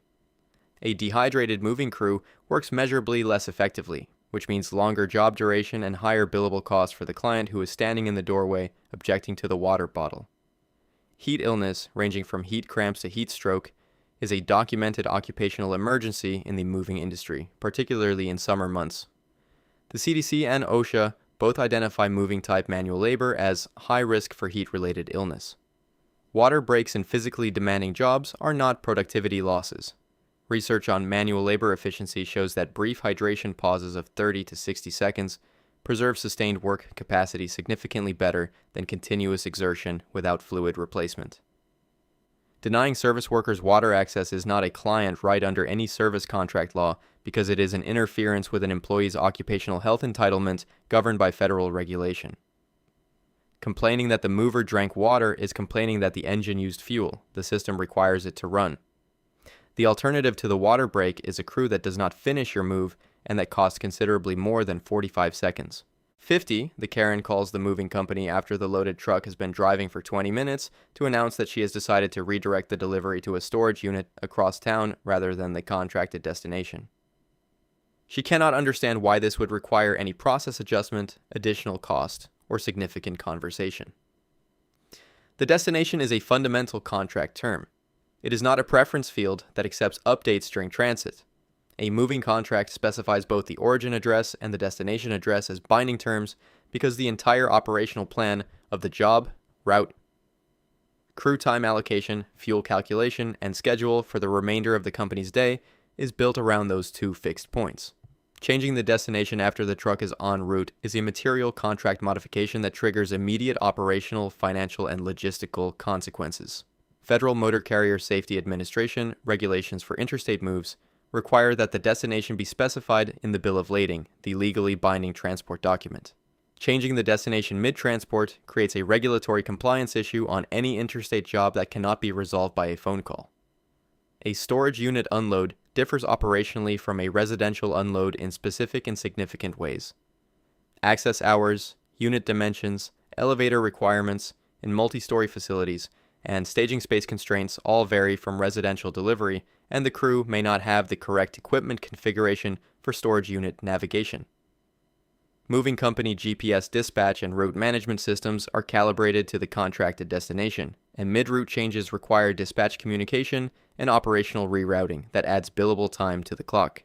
Mid-move destination changes are documented in moving company records as among the most operationally disruptive client actions possible, and they trigger additional charges in virtually all contract frameworks. Changing your move destination while the truck is driving is like changing your flight destination after the plane has taken off. The plane goes where the ticket said. The new destination is a different ticket, and everything that already happened still costs what it cost.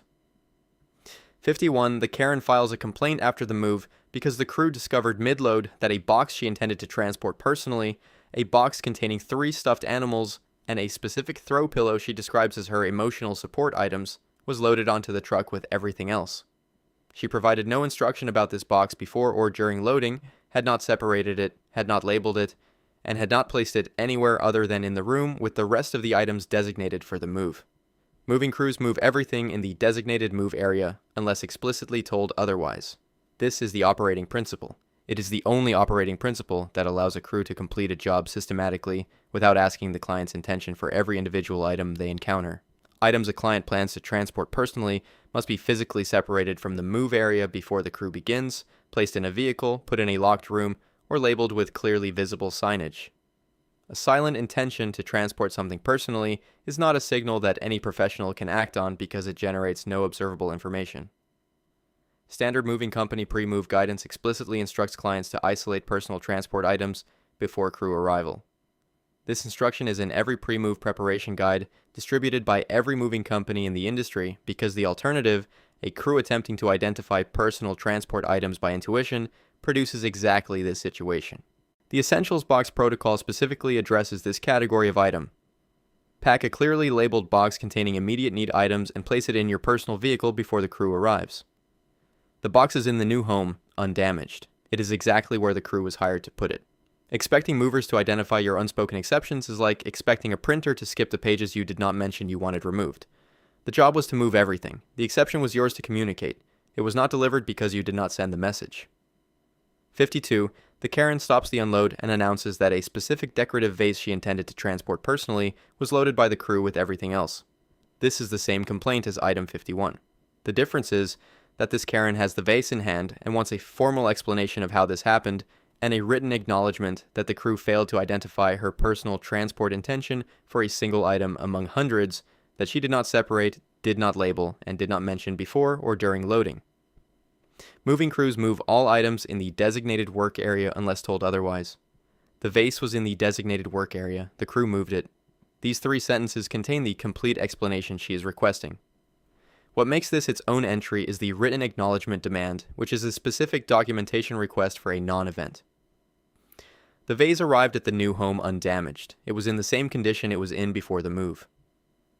The destination is correct. The item is physically present. No service failure occurred in any category that is defined by any moving contract, insurance framework, or consumer protection statute. A written acknowledgement that the crew failed to identify your private transport intentions for an item you gave no signal about is a document that cannot be written because it would describe a failure that did not happen. Moving company intake processes include a walkthrough where clients identify special items, personal transport items, and items excluded from the move. This walkthrough exists precisely to capture the information that would have resolved this situation before the truck was loaded. Clients who decline or skip this communication step cannot subsequently establish a service failure based on information they chose not to provide. Expecting movers to identify what you were thinking is not a service expectation. It is a different category of expectation entirely, and the professional with the relevant training for it charges by the hour and has a couch. 53. The Karen gives a 2-star review explaining that the crew worked in what she describes as suspicious quiet, that their silence made it impossible for her to monitor their movements from the kitchen, and that their professional restraint felt secretive and untrustworthy. She wants a partial refund for the anxiety produced by not knowing exactly where in the home they were at each moment. Professional movers are trained to work with minimal disruption to the household and to surrounding neighbors. Quiet professionalism is a quality standard, not a conspiracy. Noise complaints from neighbors during moves are a genuine operational concern that moving companies proactively manage. HOA communities frequently have noise ordinances that apply to commercial operations, and a crew generating excessive noise during an early morning move can result in municipal fines charged to the company. The cognitive demands of a professional moving job occupy the working attention that would otherwise be available for social narration. Crew members communicate in brief, functional terms during carries because their attention is allocated to physical safety, not to providing a running commentary for a client listening from the kitchen. Monitoring a professional crew during a move is a reasonable client instinct, and it is addressed by periodically walking through the home, not by requiring the crew to announce their location with each room transition. Moving companies are licensed, bonded, and insured. The bonding requirement specifically addresses theft and conduct concerns and is a standard licensing condition in all 50 states. Background checks are a standard hiring requirement at reputable companies, and the Pro Mover Certification Program of the American Moving and Storage Association requires criminal background checks for all crew members. Docking points for quiet professionalism is like giving a restaurant 1 star because the chef did not narrate the cooking from the kitchen. The silence was the work. The noise you wanted would have been the distraction. 54. The Karen explains to the crew lead on move day that her childcare arrangement fell through, and since the crew is already there and clearly capable with their hands, she expects them to help supervise her 2 young children while she manages the move. When the crew declines, she files a complaint for failure to provide complete moving day support. Moving crews are moving crews. They are not licensed childcare providers, and they are operating in an active work zone classified as a temporary hazard environment containing heavy furniture in transit, hand trucks, dollies, open exterior doors, loading ramps, and continuous 2-person carries through shared pathways. OSHA's General Duty Clause requires employers to maintain work environments free from recognized hazards. Children present in an active moving work zone are a recognized hazard to themselves and a distraction hazard to the workers. and the liability exposure created by a child injured on a moving job site is not covered by any moving company's standard insurance configuration. Childcare provision requires state-specific licensing, background checks oriented specifically toward child supervision, and age-appropriate training in child development and emergency response. Moving crew members are vetted for moving industry employment, not for childcare. The professional scope of a moving company is defined by the service contracted physical transport of goods between locations. Adjacent services, including childcare, pet care, post-move cleaning, and furniture assembly beyond basic placement, require separate contractors with appropriate credentials and appropriate insurance. Moving industry forums document this request as the textbook definition of service scope creep. Clients who progressively add out-of-scope expectations during a job without additional payment. The industry guidance for scope creep is to decline clearly, professionally, and without apology. Asking movers to babysit is like asking your plumber to also fix dinner while he replaces the pipes. He brought the wrong tools, he has the wrong license, and the dinner would be terrible. The scope is on the contract. Everything else needs a different number. 55, the Karen tells the crew lead on move day that she expected the experience to feel like a fresh start, and since her life does not feel meaningfully better 1 week after a flawlessly executed move, she wants her money back, 0 damage, on-time delivery, correct placement, professional crew throughout. And yet, here we are. The psychological phenomenon she is experiencing has a name in clinical research. It is called geographic cure thinking, the belief that changing your physical location will resolve internal or relational problems that are not location dependent. Studies on relocation and life satisfaction consistently find that unless the specific problems causing dissatisfaction were genuinely tied to the previous location, life satisfaction returns to its pre-move baseline within 6 months of relocation, regardless of how smoothly the physical move was executed. Moving company contracts define the service scope with precision. Transport of specified goods from origin to destination with specified liability coverage. No contract clause references life quality improvement, fresh start facilitation, or personal transformation because no moving company has ever marketed emotional reinvention as a service deliverable in any known advertising campaign, brochure, or booking script. The fresh start expectation is a cultural narrative reinforced by real estate marketing and lifestyle media. It is not a promise the moving industry made. A flawlessly executed move represents the highest quality outcome the industry produces. Refunding a perfect job because life did not improve afterward is the equivalent of returning a correctly prepared meal because you are still hungry for something else entirely.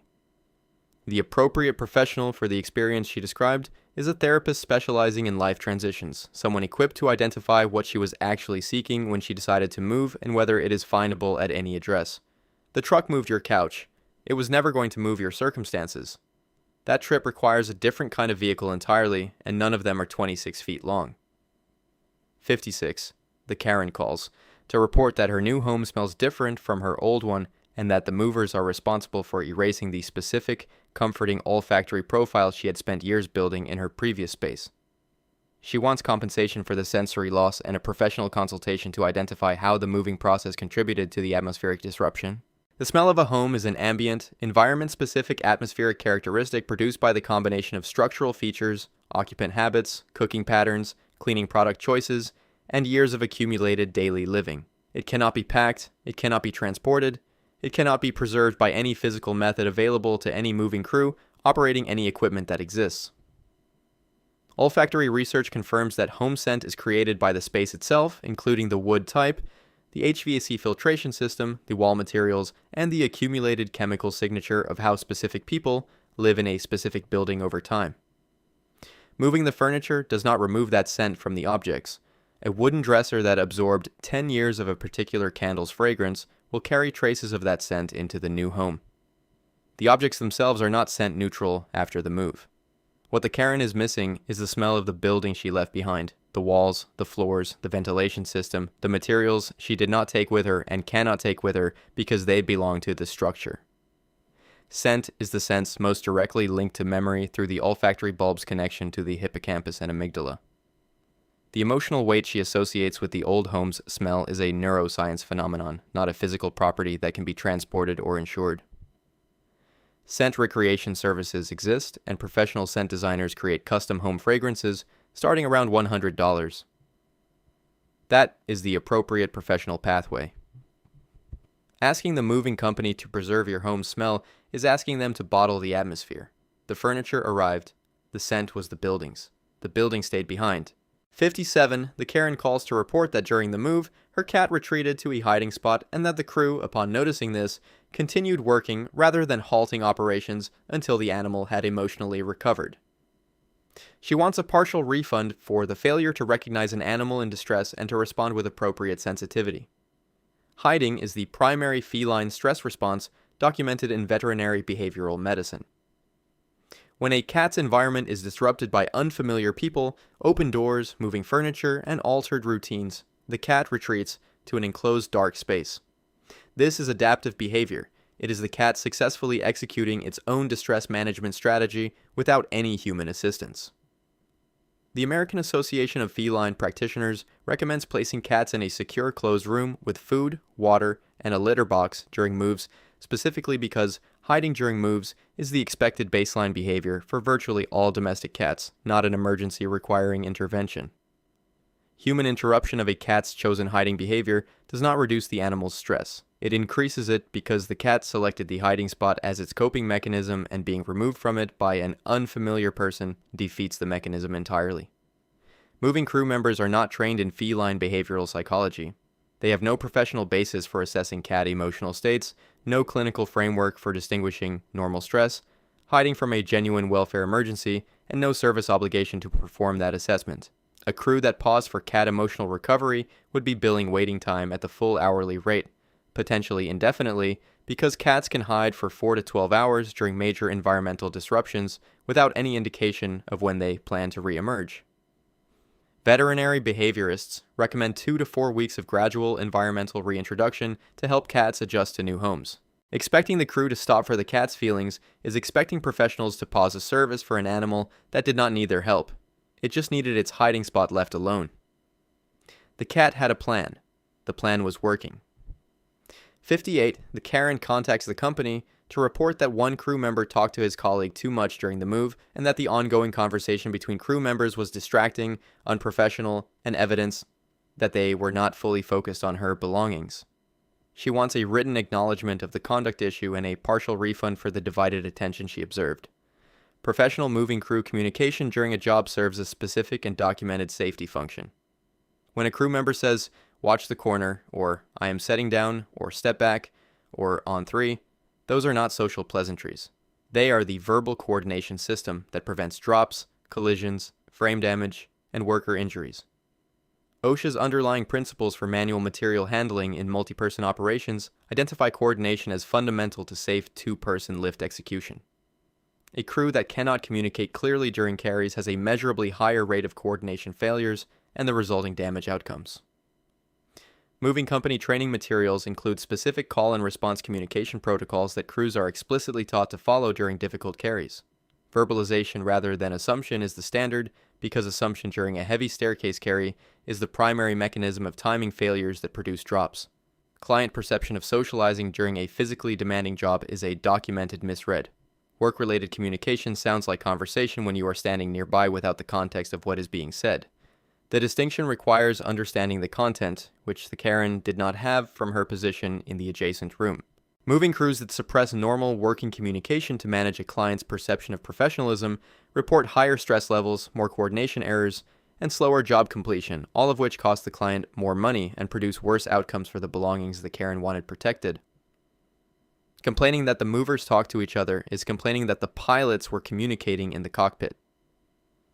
The conversation was the safety system. Silence would have been the problem. 59, the Karen mentions to the crew mid-job that her neighbor is also planning to move soon and suggests the crew could walk over after finishing her home to assess the neighbor's needs and perhaps do some light preliminary lifting as a professional courtesy while they are already in the neighborhood. When the crew declines, she files a complaint for an unhelpful attitude and a failure to demonstrate genuine community-mindedness. A moving crew is contracted to one client for one job at one address for a defined period of time. The contract covers one origin and one destination. Extending unpaid service to a neighboring address is not a professional courtesy, it is unpaid labor performed outside the contracted scope, and it creates liability exposure for work done without a contract, without a client agreement, and without insurance coverage configured for that specific job. Workers' compensation and liability insurance coverage is job specific. If a crew member is injured performing work at an uncontracted address, the coverage for that injury is legally ambiguous in ways that create significant risk for the worker and the company. The time the crew spends at the neighbor's address is time on the current client's billing clock, meaning the Karen who made the request would be funding a free consultation for her neighbor at her own hourly expense. Moving company logistics, including crew scheduling, truck return time, and subsequent client bookings, cannot accommodate unplanned job scope extensions without cascading schedule disruptions that affect every client booked after her. The neighbor who needs moving services is a potential client for the company through normal booking channels. The appropriate path is a referral card and a phone number, which is a courtesy that costs nothing and disrupts nothing. Asking a moving crew to help your neighbor as a courtesy while on the clock is like asking your Uber driver to swing by a stranger's house because they also need a ride. The contract has one destination. Everything else is a separate booking. 60, the Karen opens the door on move day, counts the crew of 4 people, and announces that this is too many strangers in her home at one time, and that she would feel more comfortable with a maximum of 2 people working inside while the others wait in the truck. You have read the crew size complaint before in item 8, but this version has a specific addition. This Karen has a 5-bedroom home and also wants the reduced crew to complete the job within the original quoted time window without any price adjustment, because she believes 2 people should be able to do what 4 people do in the same number of hours if they simply work harder. A 2-person crew moving a 5-bedroom home in the same time window as a 4-person crew would need to double their individual output, meaning each person would need to carry twice the weight twice as many times in the same number of hours. Exercise physiology does not support this as a viable operating condition for any human worker. OSHA 2-person lift guidelines mandate that items exceeding 50 pounds require 2-person carries, meaning the 2 remaining crew members could not legally perform the solo carries required to compensate for the absent crew members on any item exceeding that threshold. Doubling the physical load on 2 workers doubles their injury risk, which doubles the company's workers' compensation exposure, which makes the request financially harmful to the company, regardless of whether it is operationally feasible. Reducing a crew mid-job and expecting the same output in the same time at the same price is a request that violates physics, labor law, insurance requirements, and basic arithmetic simultaneously. That is 4 separate categories of no delivered in one package. Complaining that 4 people showed up to move 5 bedrooms and then asking 2 of them to do it anyway is the most optimistic misunderstanding of human work capacity on this entire list. 61. The Karen calls. After the move to report that a single box ended up in the wrong room. The box was labeled with the destination room name. The crew placed it in an adjacent room. The error was discovered during unpacking, corrected in under 30 seconds by the Karen herself, and she is calling to request a partial refund for the placement error and a formal quality review of the crew's labeling literacy. A misplaced box is the most common and most minor outcome documented across all residential moving jobs. It occurs on essentially every move of meaningful size because crews are managing dozens to hundreds of individually labeled boxes simultaneously, reading handwritten labels in varying lighting conditions, navigating unfamiliar floor plans, and moving continuously to maintain job efficiency. The industry expectation is not 0 placement errors on large moves. The industry standard is that minor placement errors are corrected during a post-unload walkthrough, which exists precisely for this purpose and which takes 15 to 30 minutes on a standard residential job. The Karen corrected the error herself in 30 seconds, which is a faster resolution than the post-unload walkthrough would have produced. The box arrived undamaged. The contents arrived undamaged. The box reached the correct home and the correct floor. It was in the adjacent room rather than the specified room. This is a placement variance of approximately 12 feet. Requesting a partial refund for a 12-foot placement variance that was self-corrected in 30 seconds and caused no damage to any item is a proportionality issue, so pronounced it would require a new scale to measure. Moving company customer service teams document misplaced box complaints as the single most common post-move contact category. The resolution in all cases is the same. The crew will reposition any items during the post-unload walkthrough, or you can move the box yourself. You already moved the box yourself. There is nothing left to refund. 62. The Karen files a complaint because the crew, while carefully removing picture hooks and wrapping frame pieces throughout the movie, made no comment on the crayon drawings displayed on her refrigerator. She interprets the crew's silence about her child's artwork as a dismissive attitude toward her family and feels the moving experience was diminished by the failure to acknowledge what was on the appliance surface. Refrigerator-mounted artwork is not a moving item. It is attached to an appliance surface with magnets or tape, it travels with the family through personal management, and it appears nowhere on any moving inventory list because it is the client's responsibility to remove and manage before the crew arrives. The crew's professional obligation is to the items they are contracted to transport, which does not include commentary on items they are not contracted to touch. The cognitive demands of a professional moving job leave limited working attention for unprompted social observation. Crew members who notice decor elements and comment on them during a physical carry are, by definition, allocating attention away from the carry, which is where their attention is most needed. Customer relations research across service industries consistently shows that unsolicited personal commentary by service workers about clients' family members, including children, is rated as uncomfortable by a significant portion of clients, creating a no-win scenario for any crew that attempts to navigate it. Moving crew training materials explicitly advise professional boundary maintenance, which means avoiding personal commentary on clients' family life and focusing communication on job-related information. The child's artistic output is entirely irrelevant to whether the moving service was performed correctly. No correlation between crayon drawings and service quality has been identified by any research framework. Docking points, because the movers did not complement the refrigerator art, is a feedback category so specific it requires its own checkbox. The art was not on the inventory. The crew was not the audience. You needed a grandparent for that moment, not a moving crew. 63. The Karen calls 2 days after the move, clearly emotional, and explains that seeing her furniture in a new context has triggered an identity crisis. She no longer recognizes herself in the new space.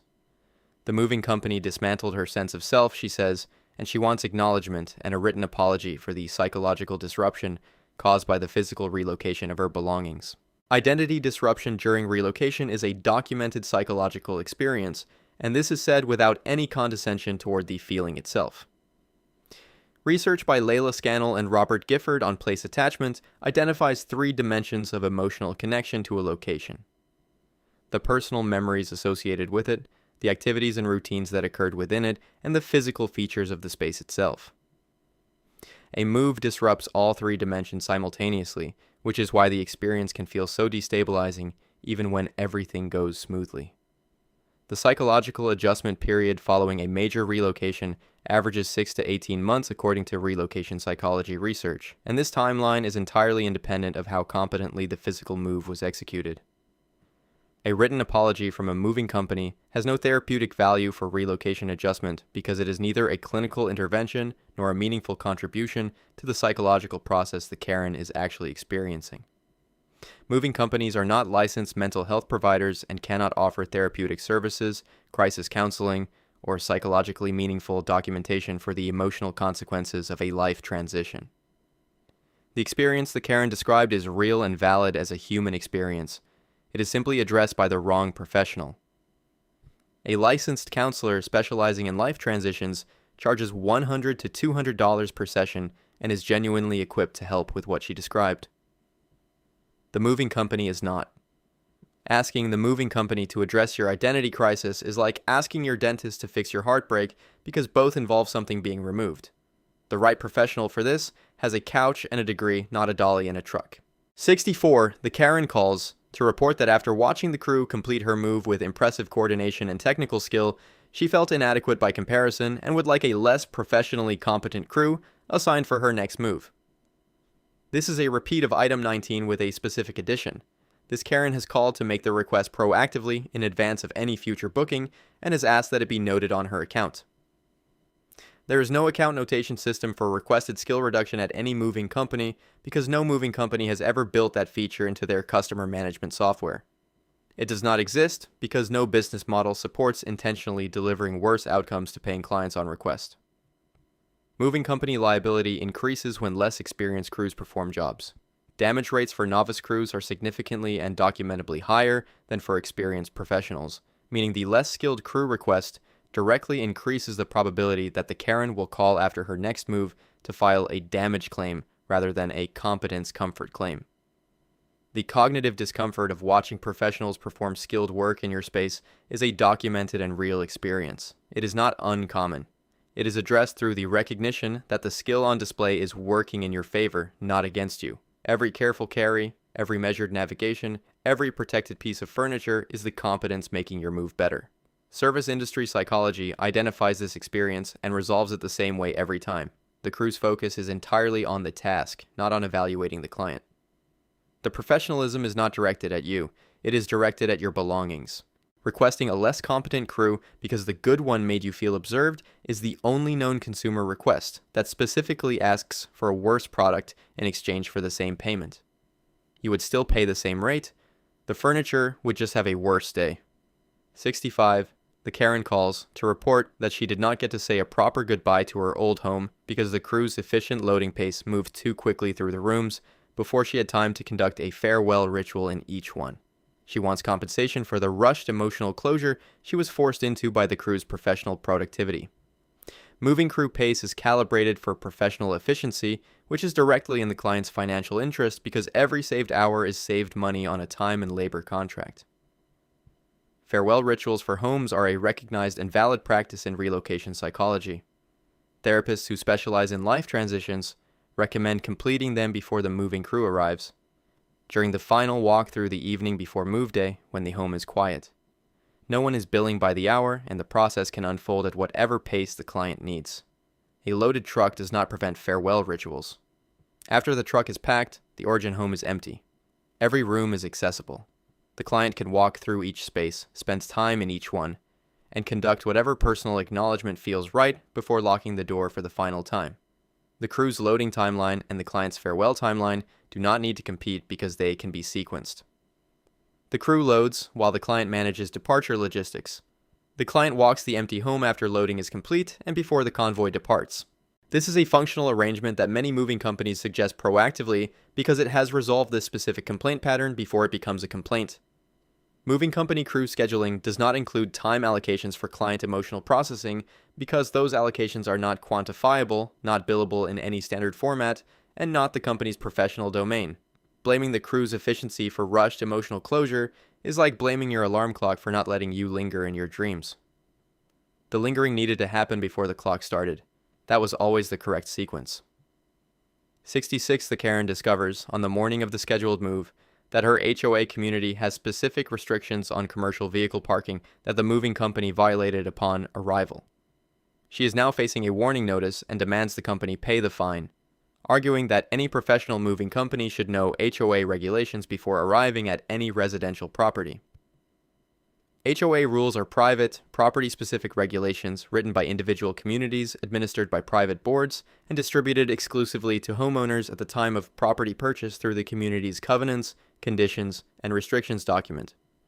The United States has an estimated 365,000 or more HOA-governed communities, each with independently drafted rules covering parking, commercial vehicle access, permitted hours of operation, and entry restrictions.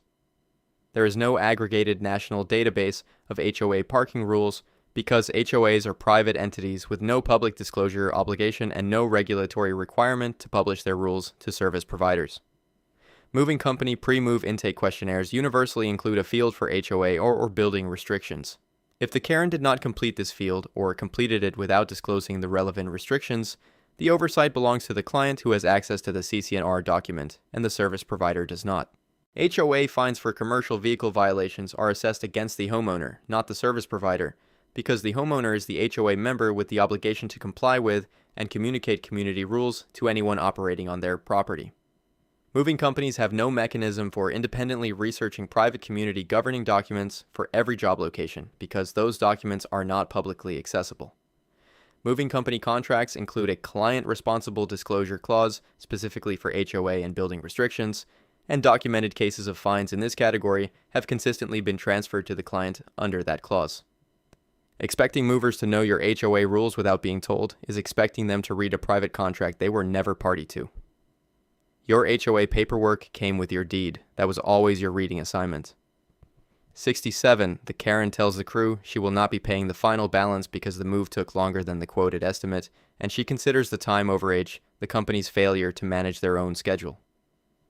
The move took longer because the Karen changed the placement direction for her living room furniture 3 times during the unload, added 12 boxes to the inventory that were not on the original list, and requested 2 mid-job pauses for her own organizational purposes.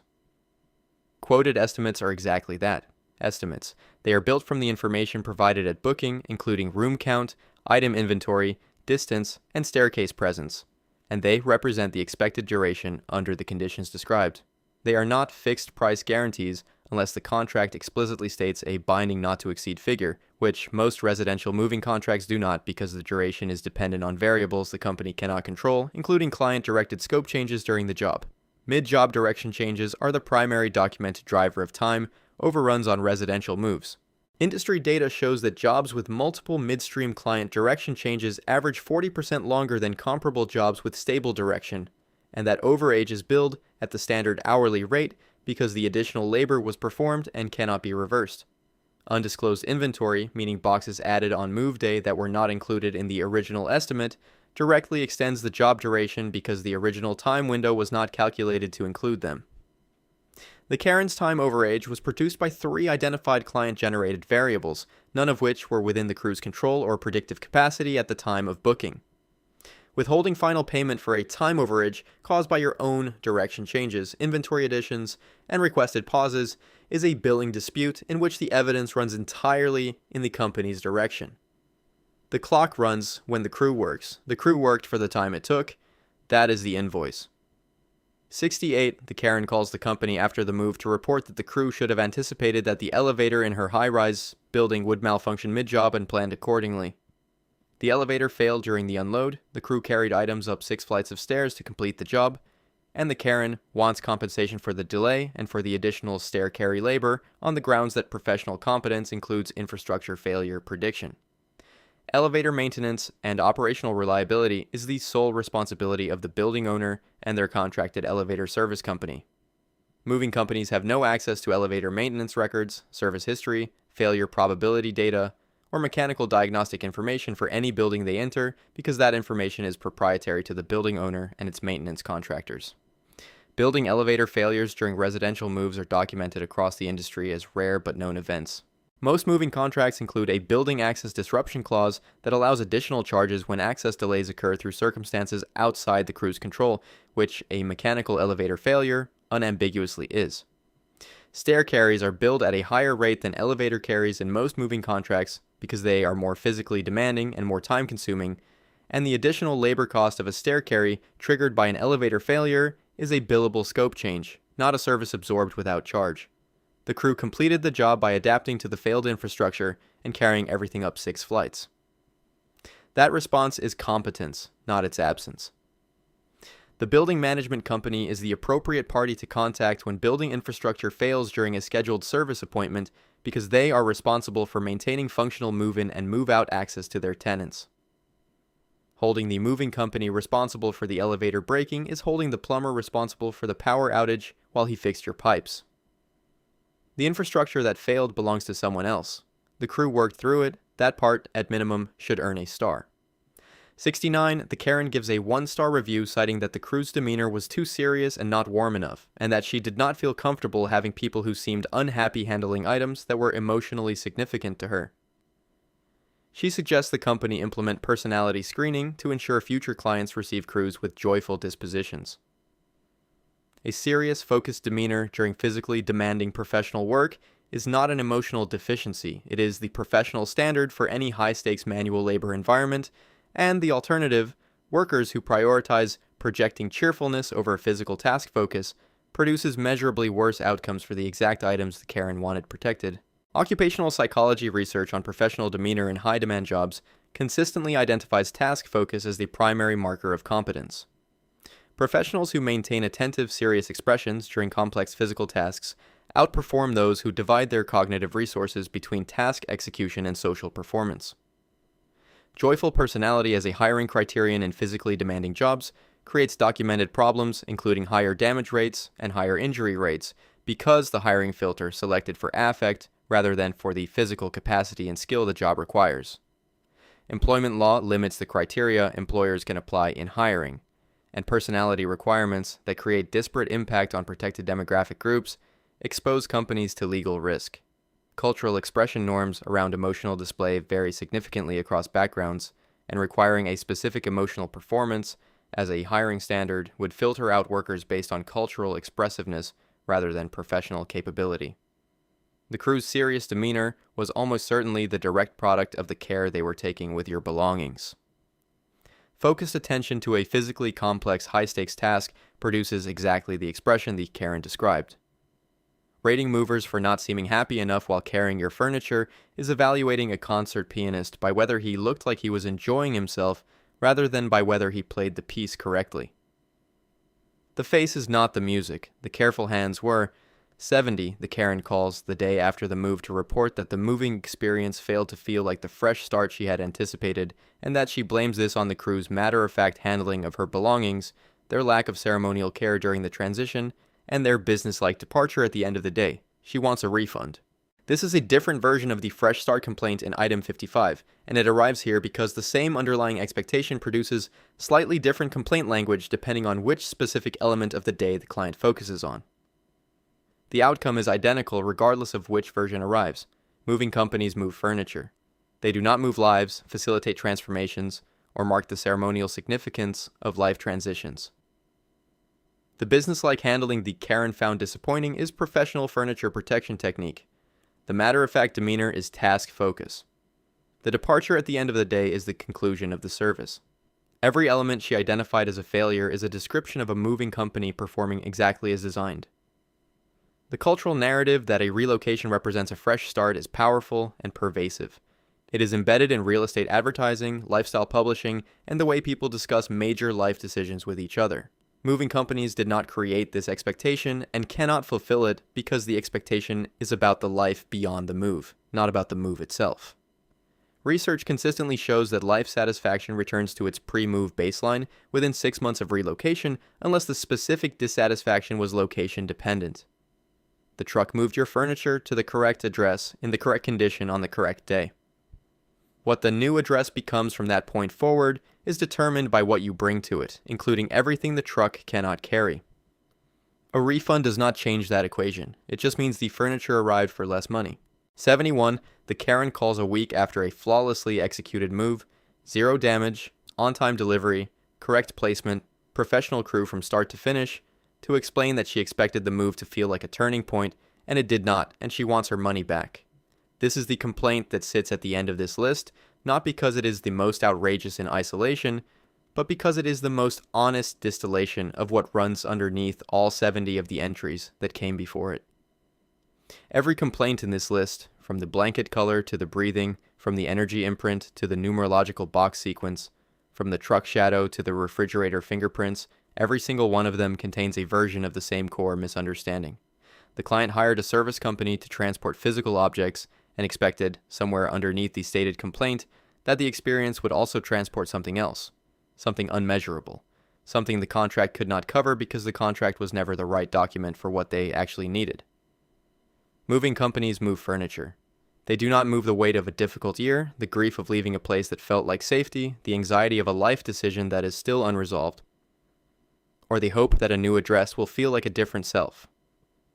Those things travel with you regardless of which truck you use, regardless of which crew shows up, regardless of whether the blankets are cream-colored or whether Mercury is doing whatever Mercury does.